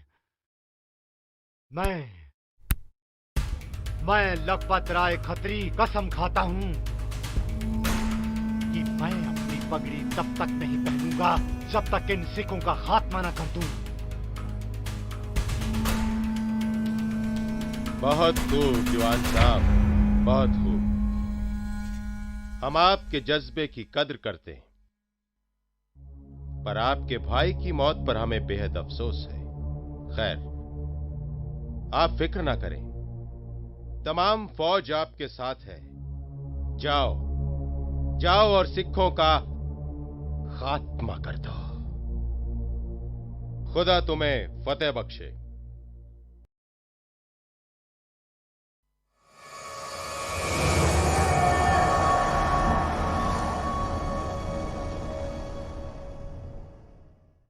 ਯਹੀਆ ਖਾਨ ਨੇ ਇਹ ਐਲਾਨ ਕਰਵਾ ਦਿੱਤਾ ਕਿ ਕੋਈ ਵੀ ਗੁਰੂ ਗ੍ਰੰਥ ਸਾਹਿਬ ਜਾਂ ਕਿਸੇ ਹੋਰ ਪੋਥੀ ਦਾ ਪਾਠ ਨਾ ਕਰੇ ਤੇ ਨਾ ਹੀ ਕੋਲ ਰੱਖੇ, ਕੋਈ ਗੁਰੂ ਸ਼ਬਦ ਦਾ ਨਾਮ ਨਾ ਲਵੇ ਤੇ ਗੁੜ ਨੂੰ ਵੀ ਭੇਲੀ ਜਾਂ ਰੋੜੀ ਆਖੇ, ਕਿਉਂਕਿ ਗੁੜ ਸ਼ਬਦ ਗੁਰੂ ਨਾਲ ਮਿਲਦਾ ਹੈ। ਤੇ ਲਾਹੌਰ ਦੇ ਬੇਦੋਸ਼ੇ ਤੇ ਮਾਸੂਮ ਸਿੱਖਾਂ ਦੇ ਕਤਲ ਸ਼ੁਰੂ ਹੋ ਗਏ। ਸਿੱਖਾਂ ਨੂੰ ਫੜ ਕੇ ਕਤਲ ਕੀਤਾ ਜਾਣ ਲੱਗਾ।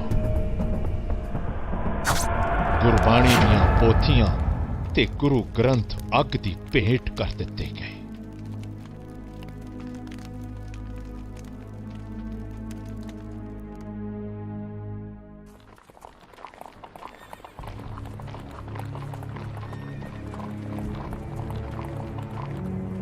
ਸਿੰਘਾਂ ਨੇ ਲਾਹੌਰ ਤੇ ਅੰਮ੍ਰਿਤਸਰ ਦਾ ਇਲਾਕਾ ਛੱਡ ਕੇ ਕਾਨੂੰਵਾਲ ਵੱਲ ਰੁਖ ਕੀਤਾ,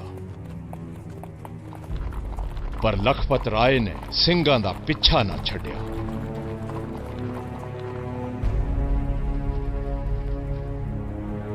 ਖਾਲਸਾ ਜੰਗਲ ਵਿੱਚ ਜਾ ਕੇ ਡੇਰਾ ਲਗਾਉਂਦਾ ਹੈ।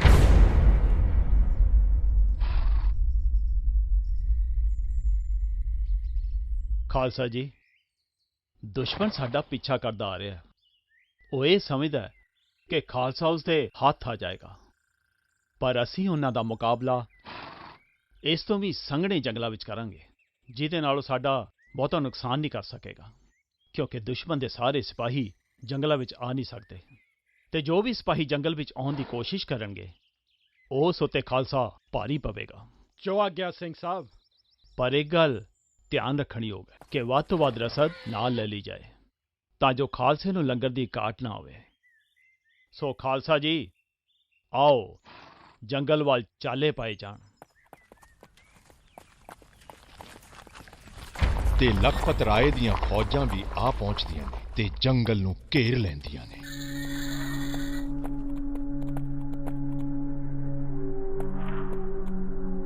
सिपाहियों आगे बढ़ो और हमला करो। जी हुजूर, हमला!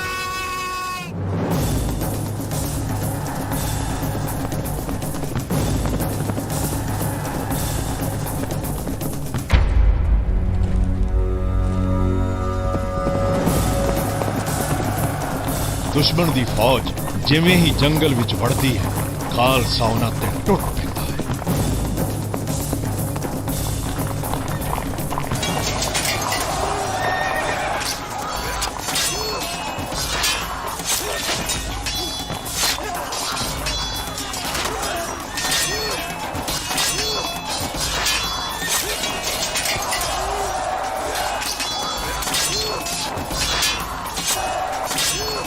ਕੁਝ ਦੇਰ ਦੀ ਲੜਾਈ ਤੋਂ ਬਾਅਦ ਜਦ ਲਖਪਤ ਰਾਏ ਦੀ ਫੌਜ ਦੀ ਪੇਸ਼ ਨਹੀਂ ਜਾਂਦੀ ਤਾਂ ਉਹ ਜੰਗਲ ਤੋਂ ਵਾਪਸ ਭੱਜ ਖੜੀ।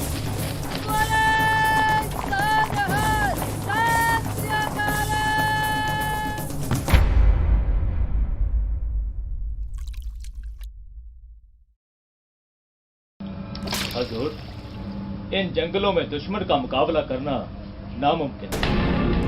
हमारी फौज इन जंगलों में दुश्मन का सामना नहीं कर पा रही।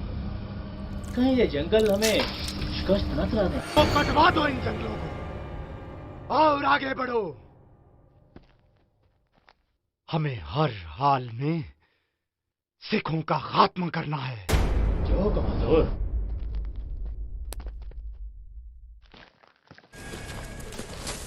जंगल कटने शुरू हो।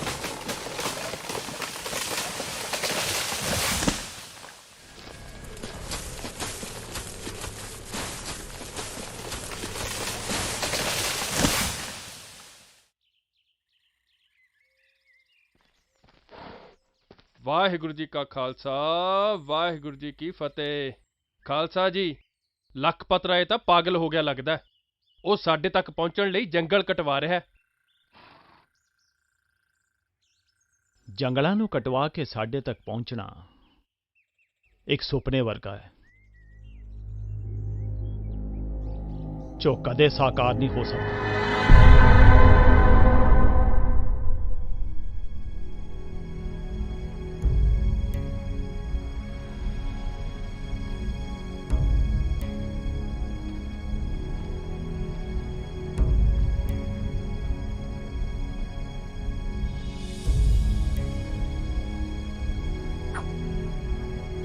ਘੇਰਾ ਪਾਏ ਨੂੰ ਬਹੁਤ ਦਿਨ ਬੀਤ ਚੁੱਕੇ ਸਨ ਪਰ ਕੋਈ ਨਤੀਜਾ ਨਹੀਂ ਸੀ ਨਿਕਲ ਰਿਹਾ। ਹੁਣ ਲਖਪਤ ਰਾਏ ਦੀ ਰਾਤਾਂ ਦੀ ਨੀਂਦ ਹਰਾਮ ਹੋ ਚੁੱਕੀ ਸੀ। ਉਸ ਨੂੰ ਸਮਝ ਨਹੀਂ ਸੀ ਆ ਰਿਹਾ ਕਿ ਕੀ ਕੀਤਾ ਜਾਏ।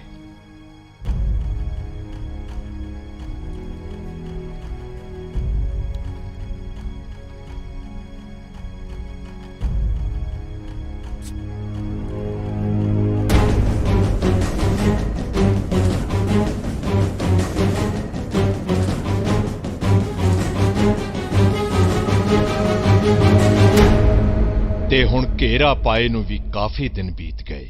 ਸਿੰਘਾਂ ਕੋਲ ਲੰਗਰ ਦੀ ਰਸਦ ਵੀ ਮੁੱਕ ਚੁੱਕੀ ਸੀ। ਕਾਫੀ ਸਾਰੇ ਸਿੰਘ ਸ਼ਹੀਦ ਹੋ ਚੁੱਕੇ ਸਨ ਤੇ ਬਾਕੀ ਜ਼ਖਮੀ ਹੋ ਚੁੱਕੇ ਸਨ। ਸਿੰਘ ਆਪਸ ਵਿੱਚ ਮਤਾ ਕਰਦੇ ਹਨ।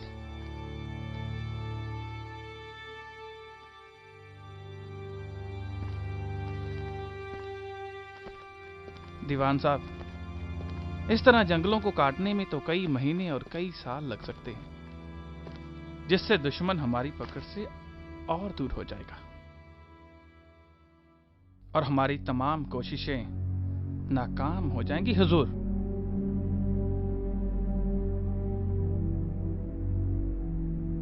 तो आग लगा दो इन जंगलों को, जलाकर राख कर दो, मगर एक बात याद रहे,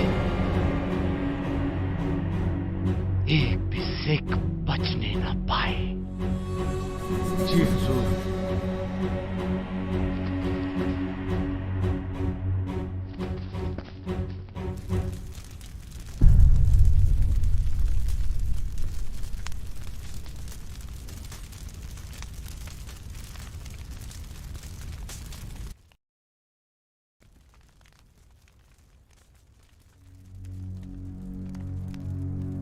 ਖਾਲਸਾ ਜੀ, ਇਹ ਅੱਗ ਤਾਂ ਬੜੀ ਤੇਜ਼ੀ ਨਾਲ ਸਾਡੇ ਵੱਲ ਵੱਧ ਰਹੀ ਹੈ। ਸਾਨੂੰ ਇਹ ਜਗ੍ਹਾ ਛੱਡ ਕੇ ਕਿਸੇ ਸੁਰੱਖਿਅਤ ਜਗ੍ਹਾ ਵੱਲ ਜਾਣਾ ਪਏਗਾ। ਸਿੰਘ ਸਾਹਿਬ, ਸਾਨੂੰ ਕਿਹੜੇ ਪਾਸੇ ਚਾਲੇ ਪਾਉਣੇ ਚਾਹੀਦੇ ਨੇ? ਪੂਰਬ ਵੱਲ ਬਿਆਸ ਹੈ ਤੇ ਬਾਕੀ ਪਾਸੇ ਦੁਸ਼ਮਣਾਂ ਦੀਆਂ ਫੌਜਾਂ।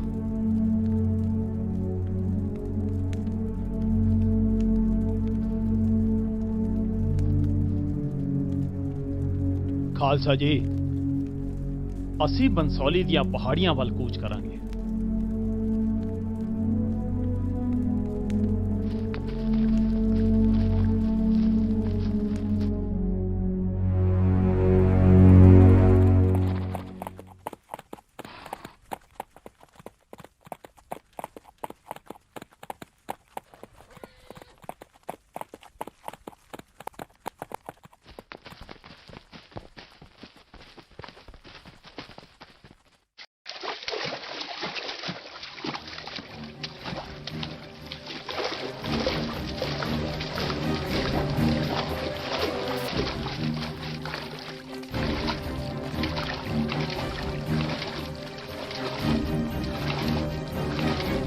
ਖਾਲਸਾ ਰਾਵੀ ਪਾਰ ਕਰਕੇ ਕਠੂਆ ਪਹੁੰਚਿਆ ਤੇ ਫੇਰ ਬੰਸੋਲੀ। ਪਰ ਪਹਾੜੀ ਰਾਜਿਆਂ ਨੇ ਅੱਗੋਂ ਖਾਲਸੇ ਤੇ ਗੋਲੀਆਂ ਦਾਗਣੀਆਂ ਤੇ ਪੱਥਰ ਸੁਟਵਾਣੇ ਸ਼ੁਰੂ ਕਰ ਦਿੱਤੇ।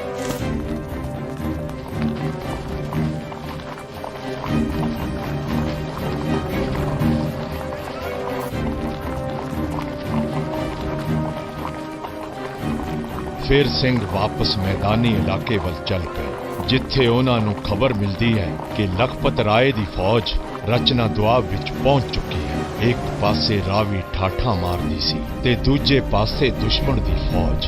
ਪਾਣੀ ਦੇ ਬਹਾਵ ਨੂੰ ਦੇਖਣ ਲਈ ਭਾਈ ਗੁਰਦਿਆਲ ਸਿੰਘ, ਹਰਦਿਆਲ ਸਿੰਘ ਡੱਲੇਵਾਲ ਰਾਵੀ ਦੇ ਪਾਣੀ ਵਿੱਚ ਉਤਰੇ, ਪਰ ਪਾਣੀ ਦਾ ਤੇਜ਼ ਬਹਾਵ ਉਹਨਾਂ ਨੂੰ ਆਪਣੇ ਨਾਲ ਹੀ ਰੋੜ ਲੈ ਗਿਆ। ਕਾਫੀ ਦਿਨ ਘੇਰਾ ਪਾਏ ਨੂੰ ਹੋ ਗਏ। ਲੰਗਰ ਦੀ ਰਸਦ ਮੁੱਕ ਚੁੱਕੀ ਸੀ। ਖਾਲਸਾ ਬੜੇ ਨਾਜ਼ੁਕ ਸਮੇਂ ਵਿੱਚੋਂ ਲੰਘ ਰਿਹਾ ਸੀ। ਕੱਪੜੇ ਫਟ ਚੁੱਕੇ ਸਨ। ਸਿੰਘ ਭੁੱਖੇ ਤੇ ਪਿਆਸੇ ਸਨ।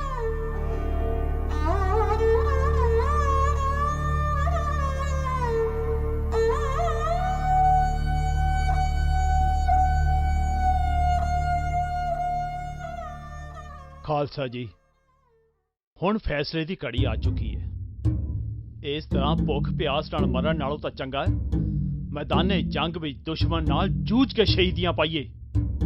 ਹੁਣ ਵੇਲਾ ਆ ਗਿਆ ਵੈਰੀ ਨਾਲ ਲੋਹਾ ਲੈਣ ਦਾ। ਇੱਕ ਭਰਵਾਂ ਹਮਲਾ ਲਖਪਤ ਰਾਏ ਦੀ ਫੌਜ ਤੇ ਕੀਤਾ ਜਾਏ ਤੇ ਜੇਕਰ ਖਾਲਸਾ ਉਸ ਨੂੰ ਮਾਰਨ ਵਿੱਚ ਸਫਲ ਹੋ ਗਿਆ ਤਾਂ ਉਸ ਦੀ ਫੌਜ ਆਪੇ ਪਛ ਖੜੀ ਹੋਏਗੀ। ਸਿੰਘ ਸਾਹਿਬ, ਤੁਹਾਡਾ ਵਿਚਾਰ ਸ਼ਲਾਘਾਯੋਗ ਹੈ। ਖਾਲਸਾ ਦੁਸ਼ਮਣਾਂ ਤੇ ਇਸ ਤਰ੍ਹਾਂ ਜ਼ੋਰਦਾਰ ਹਮਲਾ ਕਰੇਗਾ ਕਿ ਦੁਸ਼ਮਣਾਂ ਨੂੰ ਪਾਛੜਾ ਪੈ ਜਾਣਗੀਆਂ। सूरा सो पहचानिए जो लरे दीन के हेत, पुरजा पुरजा कट मरे कबू न छाड़े खेत।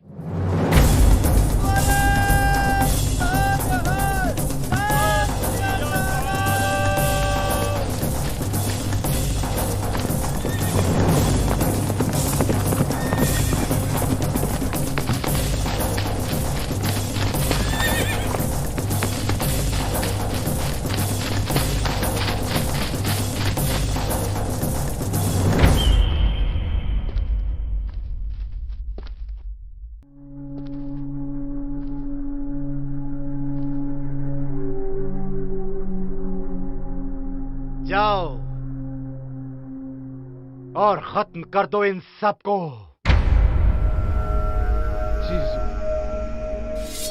आगे बढ़ो।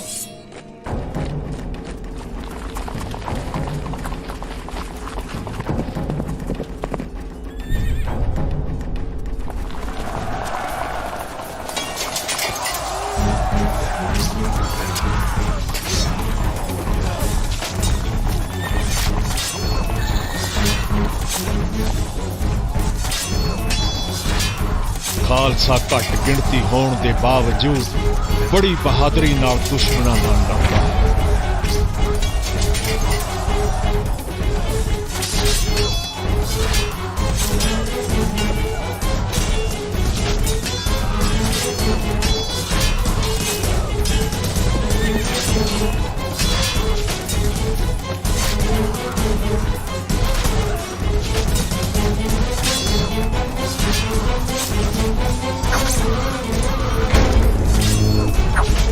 पर ये योद्धे हार नहीं माने, सिंह शहीदियां मारे।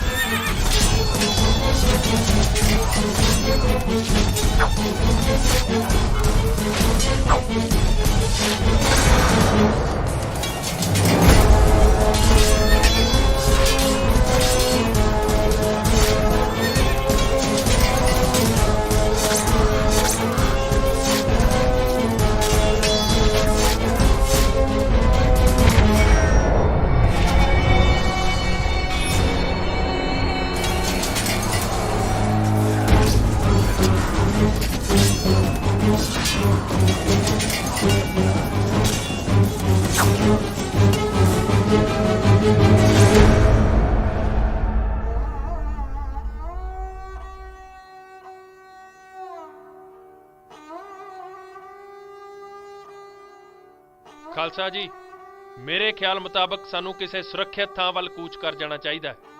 ਤੁਸਾਂ ਸੱਚ ਆਖਿਆ ਸਿੰਘ ਜੀ, ਸਾਨੂੰ ਨਵੇਂ ਸਿਰਿਓਂ ਵਿਉਂਤਬੰਦੀ ਕਰਨੀ ਚਾਹੀਦੀ ਹੈ ਤਾਂ ਜੋ ਮੁਗਲਾਂ ਦੀ ਫੌਜ ਨੂੰ ਨਵੇਂ ਸਿੰਘ ਤਿਆਰ ਕਰਕੇ ਟੱਕਰ ਦਿੱਤੀ ਜਾ ਸਕੇ। ਖਾਲਸੇ ਉੱਤੇ ਹਮੇਸ਼ਾ ਪੀੜਾਂ ਪੈਂਦੀਆਂ ਰਹੀਆਂ, ਪਰ ਗੁਰੂ ਮਹਾਰਾਜ ਦੀ ਕਿਰਪਾ ਸਦਕਾ ਖਾਲਸਾ ਚੜ੍ਹਦੀ ਕਲਾ ਵਿੱਚ ਰਿਹਾ ਹੈ ਤੇ ਹਮੇਸ਼ਾ ਚੜ੍ਹਦੀ ਕਲਾ ਵਿੱਚ ਰਹੇਗਾ। ਅੱਗੇ 3-4 ਮੀਲ ਲੰਬੀ ਰਾਵੀ ਦਰਿਆ ਦੀ ਬਰੇਤੀ ਸੀ ਜੋ ਜੇਠ ਮਹੀਨੇ ਦੀ ਗਰਮੀ ਨਾਲ ਬੁਰੀ ਤਰ੍ਹਾਂ ਤਪੀ ਹੋਈ ਸੀ। ਬਹੁਤ ਕਠਿਨਾਈਆਂ ਚੱਲਦੇ ਹੋਏ ਸਿੰਘ ਦਰਿਆ ਪਾਰ ਕਰਕੇ ਜਲੰਧਰ ਦੁਆਬ ਵਿੱਚ ਪਹੁੰਚ, ਜਿੱਥੇ ਅਦੀਨਾ ਬੇਗ ਨੇ ਉਹਨਾਂ ਤੇ ਫੌਰਨ ਹਮਲਾ ਕਰ ਦਿੱਤਾ। ਉਸੇ ਵੇਲੇ ਹੀ ਸਿੰਘਾਂ ਨੂੰ ਖਬਰ ਮਿਲੀ ਕਿ ਲਖਪਤ ਰਾਏ ਨੇ ਬਿਆਸ ਦਰਿਆ ਪਾਰ ਕਰ ਲਿਆ। ਫਿਰ ਸਿੰਘ ਲੜਦੇ ਲੜਦੇ ਬੜੀਆਂ ਮੁਸ਼ਕਲਾਂ ਨਾਲ ਸਤਲੁਜ ਦਰਿਆ ਪਾਰ ਕਰਕੇ ਮਾਲਵਾ ਪਹੁੰਚ ਗਏ, ਜਿਹੜਾ ਕਿ ਲਾਹੌਰ ਸੂਬੇ ਦੀ ਹੱਦ ਤੋਂ ਬਾਹਰ ਸੀ। ਹੁਣ ਬਚੇ ਹੋਏ ਸਿੰਘ ਅਲੱਗ-ਅਲੱਗ ਥਾਵਾਂ ਤੇ ਜਾ ਰੁਕੇ, ਜਿੱਥੇ ਉਹਨਾਂ ਨੇ ਆਪਣੇ ਜ਼ਖਮਾਂ ਦਾ ਇਲਾਜ ਕੀਤਾ ਤੇ ਵਿਸ਼ਰਾਮ ਕੀਤਾ।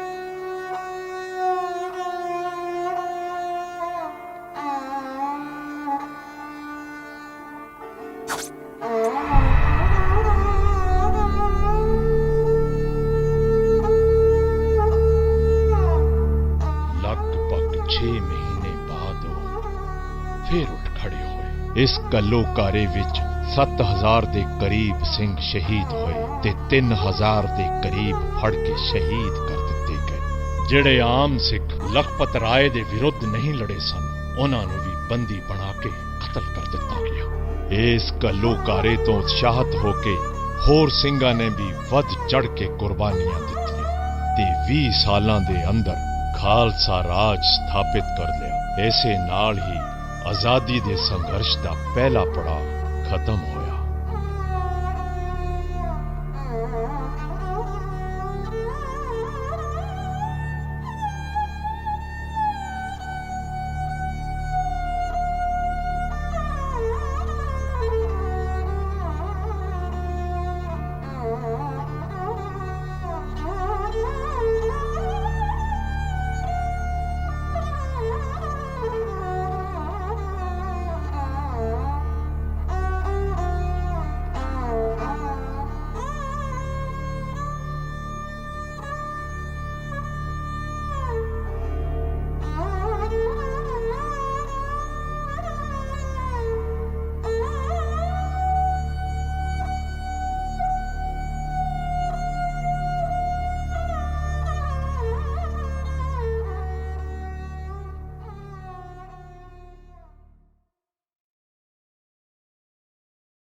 practicing gratitude. It is my single most important life practice, I'd have to say.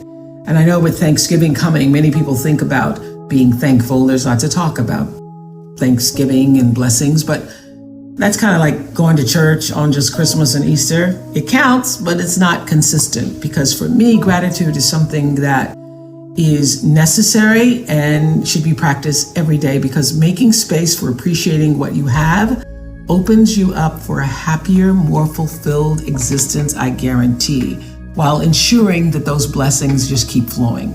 This is the truth. It's a law. What you focus on in your life expands. So focusing on what you're grateful for increases positive vibrations and feelings of joy. Just one good feeling builds on another good feeling and another. And if you actively appreciate all that you have in life, no matter how small it is, what you notice is that you end up having more. And when you hone in on what you don't have, you never have enough. So being grateful, I've learned, allows us to fill in the cracks and crevices between what we desire and what we already have with positivity. So we can pave the way for grace to show up and lead to an even better life. So how do you make gratitude a habit? For me, the first thing I do in the morning is I read some sort of spiritual enlightenment that allows me to start the day with a positive frame of mind that will only help usher in even more positive energy. And for me, that is the Daily Word, which is Christian-based, or the Book of Psalms, also Christian. Mark Nepo's Book of Awakening is just spiritual, no religion, with a daily meditation. And Rumi or Mary Oliver. There's something called Bowl of Sake that I love too. It's a spiritual Sufi teachings that you can download for free into your inbox. But the greatest thing that I've ever done is having a gratitude journal. So I started one over 20 years ago. And every day for years now, I write down 5 things that I am grateful for. I believe you got to write them down, because there is power in the written word. And it can be anything, big or small. Some days those things will come easy, a chat with a close friend, or taking a walk in the crisp fall air, having a loved one cook you a dinner or bring you a cup of tea. Some days it might be difficult to even think of anything. And that's completely normal. And when things don't easily come to mind, go back to your breath, because if you're breathing, you ought to be grateful. Know that you have that, and simply opening your eyes in the morning and having that breath is a gift. But every day, I consistently write down 5 things that I'm grateful for. Sometimes it's more than 5, but if I can't get to 5, I just go breath, breath, breath. Gratitude is a posture of your heart, a choice and a privilege. So I hope that you'll make the choice to initiate a daily gratitude practice if you haven't already. I've been saying it for years, because this I know for sure. Appreciating, noting the delights that show up in your life will ensure more goodness is coming your way. After a year like nobody has ever experienced, I believe that the best thing we can collectively do is to take care of our individual selves.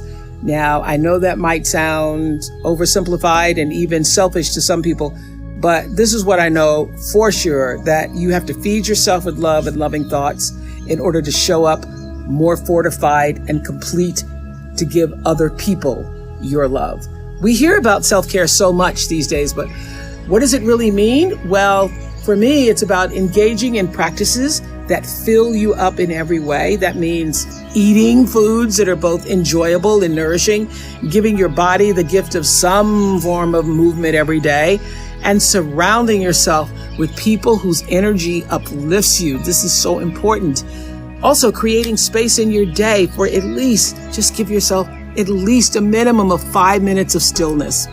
That alone time is so crucial when you can distance yourself from the voices of the world so you can hear your own voice loud and clear. That's why I have dedicated Sundays as my time for recalibration and renewal.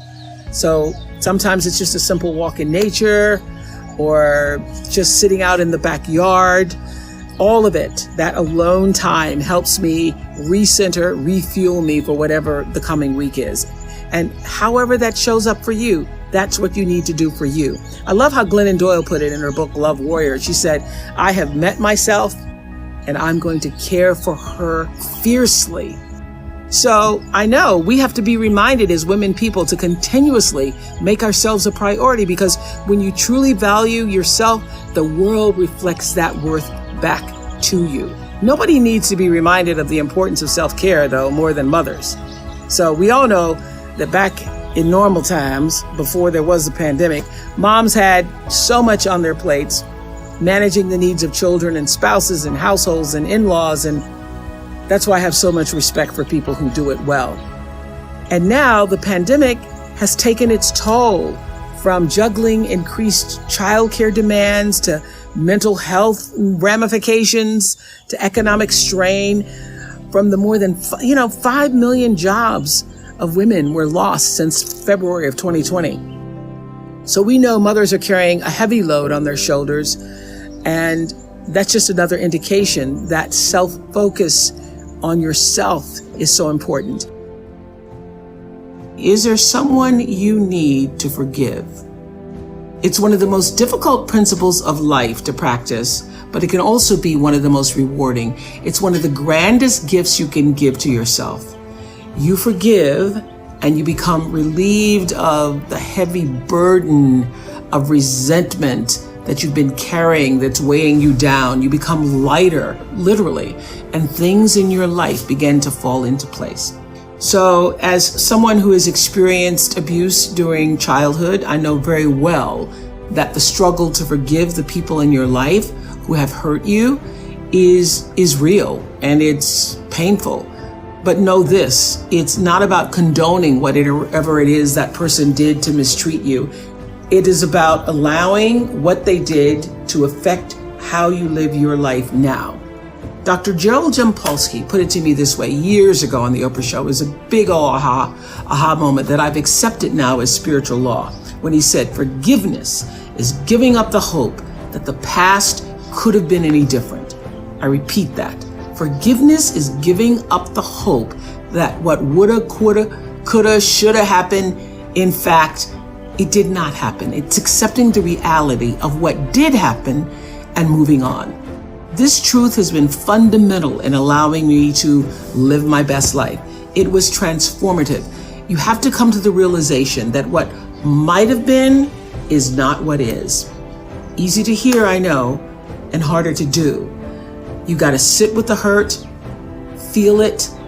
It's uncomfortable, but when you can rise up and just really meet that pain face to face and then let it flow through you, only then can you let it go and step out of the hurt of your history into the possibility of the present. I've carried this lesson from Iyanla Vanzant with me for some time. I remember years ago on the show, she said, you can accept or reject the way you are treated by other people, but until you heal the wounds of your past, you will continue to bleed. You can bandage the bleeding with food, with alcohol, with drugs, with work, with cigarettes, with sex, she said, but eventually it's gonna ooze through and stain your life. You must find the strength to open up the wounds, stick your hands inside, pull out the core of the pain that is holding you in your past, the memories, and make peace with them. So here's the formula. Accept what has happened. Forgive others. Forgive yourself. Accept the now. That is the recipe to begin healing. And give up the hope that the past could have been anything other than what it actually was. Whatever happened, help to make you, you. My hope is that you find the courage to relinquish all your grudges, because what I do know for sure is that on the other side of forgiveness is freedom. The freedom to live the life for which you were intended and the one you actually deserve. There are so many feelings that we've all experienced over the past year and a half as a collective. So we're all in it together. I know we've heard that before. A lot of people don't believe it, but we're in it together feeling the same things, whether we agree on what we're feeling or not. And one of the abiding feelings I know is the sense of uncertainty, not knowing for sure what is next. So our lives have been shaken up and shifted, to say the least, which has made a lot of us uncertain of what is on the horizon. When will we go back to the office full time? What is that going to require of me? How long will we be wearing masks? How long will we be fighting about masks? When will all of this be over? And it really is completely natural to not have all of the answers. So one thing I do know for sure is that we all have to let go of knowing, of having complete control, and being able to ready ourselves to navigate waves of change as they come. But how do we do that? Anxiety comes when we live in the unpredictable nuances of the future, all the what ifs. You know, I remember when I was on trial back in 1998 for disparaging a burger and had to sit in a courtroom for 6 weeks in Amarillo. Thank you very much. And in the beginning of that trial, I had so much anxiety. Learning to stay focused on just that day and not the multiple days ahead is what actually kept me sane. So I think we all must practice becoming more comfortable stepping into the unknown. And when those uncertain, overwhelmed feelings creep in, you need to make an effort to stay in the present moment and just be still and breathe and say to yourself, I am here now, and right now everything is okay. All is well, all will be well, and there's nothing I cannot handle. So take some time to be quiet enough to listen to your internal GPS, your truer self, and let the clamor of the world dissipate. Listen to the whispers, as I like to say, and then let that guide you. Sometimes just the fear of uncertainty can stop us from taking the next step toward a breakthrough. But we cannot let uncertainty just fester and morph then into doubt that your fortitude, that your determination, that your values won't have your back as you navigate whatever is coming next. Now, they've been there for you in the past, they're there for you now, and they will be by your side as time goes on. So look at where you've come from, how far you've journeyed to get to the you that you are now. And you're still adapting, evolving to an ever better version of yourself. Hopefully, that's what we're all trying to do. Who you are and what you believe in can remain steadfast and rooted enough to take on uncertainty. There is so much going on in the world right now. Mask mandates are changing all over the country as vaccination rates are going up. Travel is coming back. A return to working in the office may be in the foreseeable future for a lot of you. And as we look to this next chapter, after such a long and challenging stretch, I think it's time for us all to think about refreshing ourselves in a way that allows us to keep what matters most, turn over what we're ready to let go of, and make room for the new in our world, in our lives. So I don't know about you all, but I am forever changed by all of these months away from the bustle of the world. And I will forevermore carefully choose what has to have my attention and what does not, because I've learned a lot of things do not. So when we hit that little refresh button on our computers or phones, it updates everything so quickly and just like that, so simple. Sometimes it's even automated, so there's not even any thinking about it. A refresh, though, in real life, as we know, takes effort, it takes time, it takes patience. So be kind to yourself during these days. Check in, be still until you can hear and feel the answers you need for moving forward. And always feel blessed that we survived a pandemic and we have another chance to get things right in our daily lives. And I would say that the best way to begin to figure out who you are really meant to be is to ask the universe, God, that question. God, how can I be used in service to myself first? And how can I then use that service to serve the world? Use your life to serve the world, and you will find that it also serves you. One of the biggest mistakes people make is thinking that they have to get paid a lot of money or even get paid at all for their calling. You are here to honor your calling, whether you're paid for it or not. If you can get paid for it, that makes life exponentially better But if you are not paid for it, that is also really just fine, because honoring the calling feeds everything else you do in your life. Letting go of energy that's clouding your vision and holding you back. It's a life practice that I learned long ago that has freed me, so many ways. It's a fact that holding grudges against somebody who's done you wrong, or revisiting hurtful situations in your head over and over, only weighs you down and prevents you from being who you're meant to be right now, because you're still energetically holding on to the past. The energy that you put into constantly rewinding to the resentment. Why did they do that? Why did they say that to me? I didn't deserve to be treated that way. All of that only keeps you stuck. It will never change what happened. You gotta press stop and reject the urge to keep replaying, so that you can then fast forward into the now for yourself. You know, a lot of people think that holding on to things that disempowered them is going to somehow magically turn it around. As I said in my message a couple of weeks ago about forgiveness, you have to release the notion, give up the hope that the past could have been any different. And you also must release the idea that people would do what you might do in any given instance. This is a big one. I had to learn and relearn before I actually got it.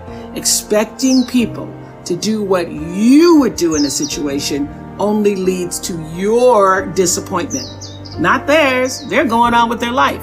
So let people be who they are, and either you accept it or you don't. Not doing that keeps you stuck in a circumstance that actually costs you time, costs you energy. And I can guarantee that oftentimes the person on the other side of the bitterness you're holding on to, they're not even thinking about you. In fact, they probably have just moved on. They certainly aren't obsessing the way you are. Think of it like letting go of any bad habit that just doesn't serve your well-being. Not an easy task. Taking the road to a more enlightened, healthy existence never is. So this is what I want to ask you to ask yourself. Why am I holding on to this? How is this serving me? And really think about the answer. Maybe it makes you feel validated. Maybe it makes you feel righteous. Or maybe taking on the pain is your way of recognizing the injustice, so that even though it won't be made right, it can at least not be forgotten. Then I ask you, again, ask yourself, do you want to be right, or do you want peace? This was huge for me. The unfortunate fact is that having both may not be possible. And also, you may never get your moment of righteousness, so why wait for it? Choose peace. What I know for sure is that in this world, time is a moving on, and it's our most valuable commodity. You can never get it back. So staying in that loop, playing it over and over in your head of hurt, only amplifies your pain. Let it go. Exhale, make room in your heart for something that is uplifting. Surround yourself with people who want the best for you. You have the ability to shift the DNA of your spirit and control how you perceive life. So why not lighten your load and let it go? Knowing when you know better, you do better. We're ready to move on to what I think is another powerful lesson that I started to get when I was a really young girl, having been raised by my grandmother, and then at 6 years old being separated from my grandmother, being moved to Milwaukee and suddenly in a foreign environment for myself. I remember walking into that new space and recognizing that in many ways I was alone, which is a terrible feeling if you're 6 years old. But I have always had the deep understanding for myself that if anything was going to move forward in my life, that I was going to have to be responsible for making that happen.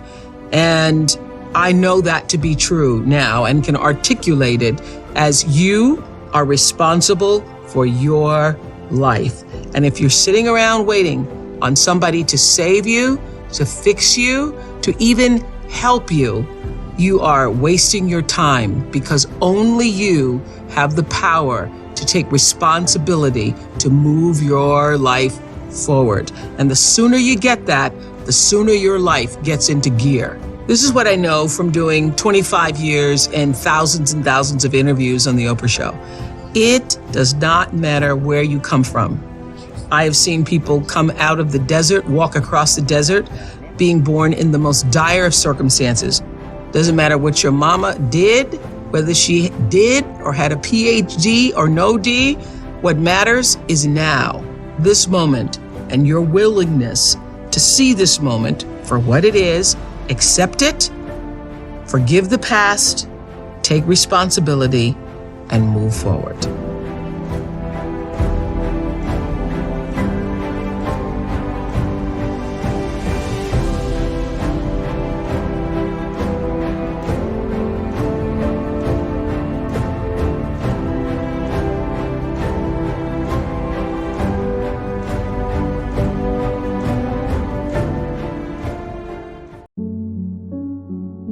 I think that success is a process. And I believe that my first Easter speech in the Kosciuszko Baptist Church at the age of 3.5 was the beginning. And that every other speech, every other book I read, every other time I spoke in public was a building block.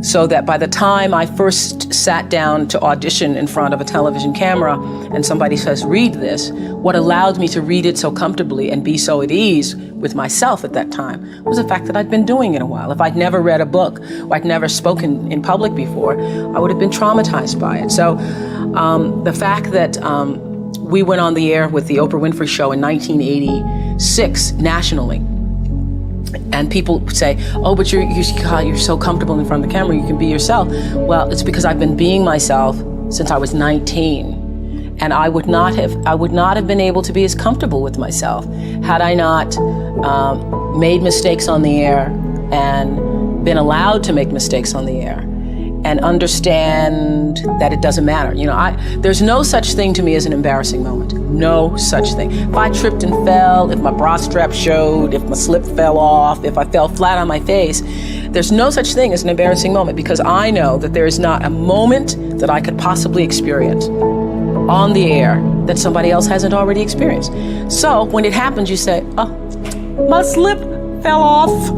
And it's no big deal. I mean, like, I was on TV the other day and somebody says, oh, Oprah, you have a run. Have you not seen a run before in your life? Well, I get them too, let me tell you. So, I mean, I can't be embarrassed. I can't be embarrassed. Now, when I first started out, that was not true because I was pretending to be somebody I was not. I was pretending to be Barbara Walters. So I'd go to a news conference and I was more interested in how I phrased the question and how eloquent the question sounded as opposed to listening to the answer. Which always happens when you're interested in impressing people instead of doing what you're supposed to be doing. And it took me a while. It took me messing up on the air during a live newscast. I was doing a list of foreign countries and there was all these foreign names and then Canada was thrown in and I called Canada, Canada.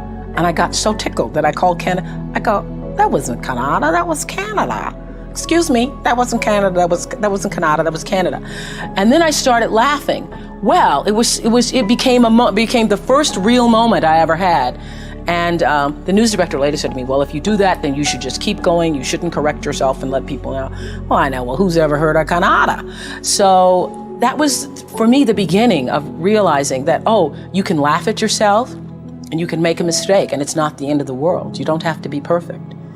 And biggest lesson for me for television, because then it didn't matter. It didn't matter. Oh, sorry, bra strap showing.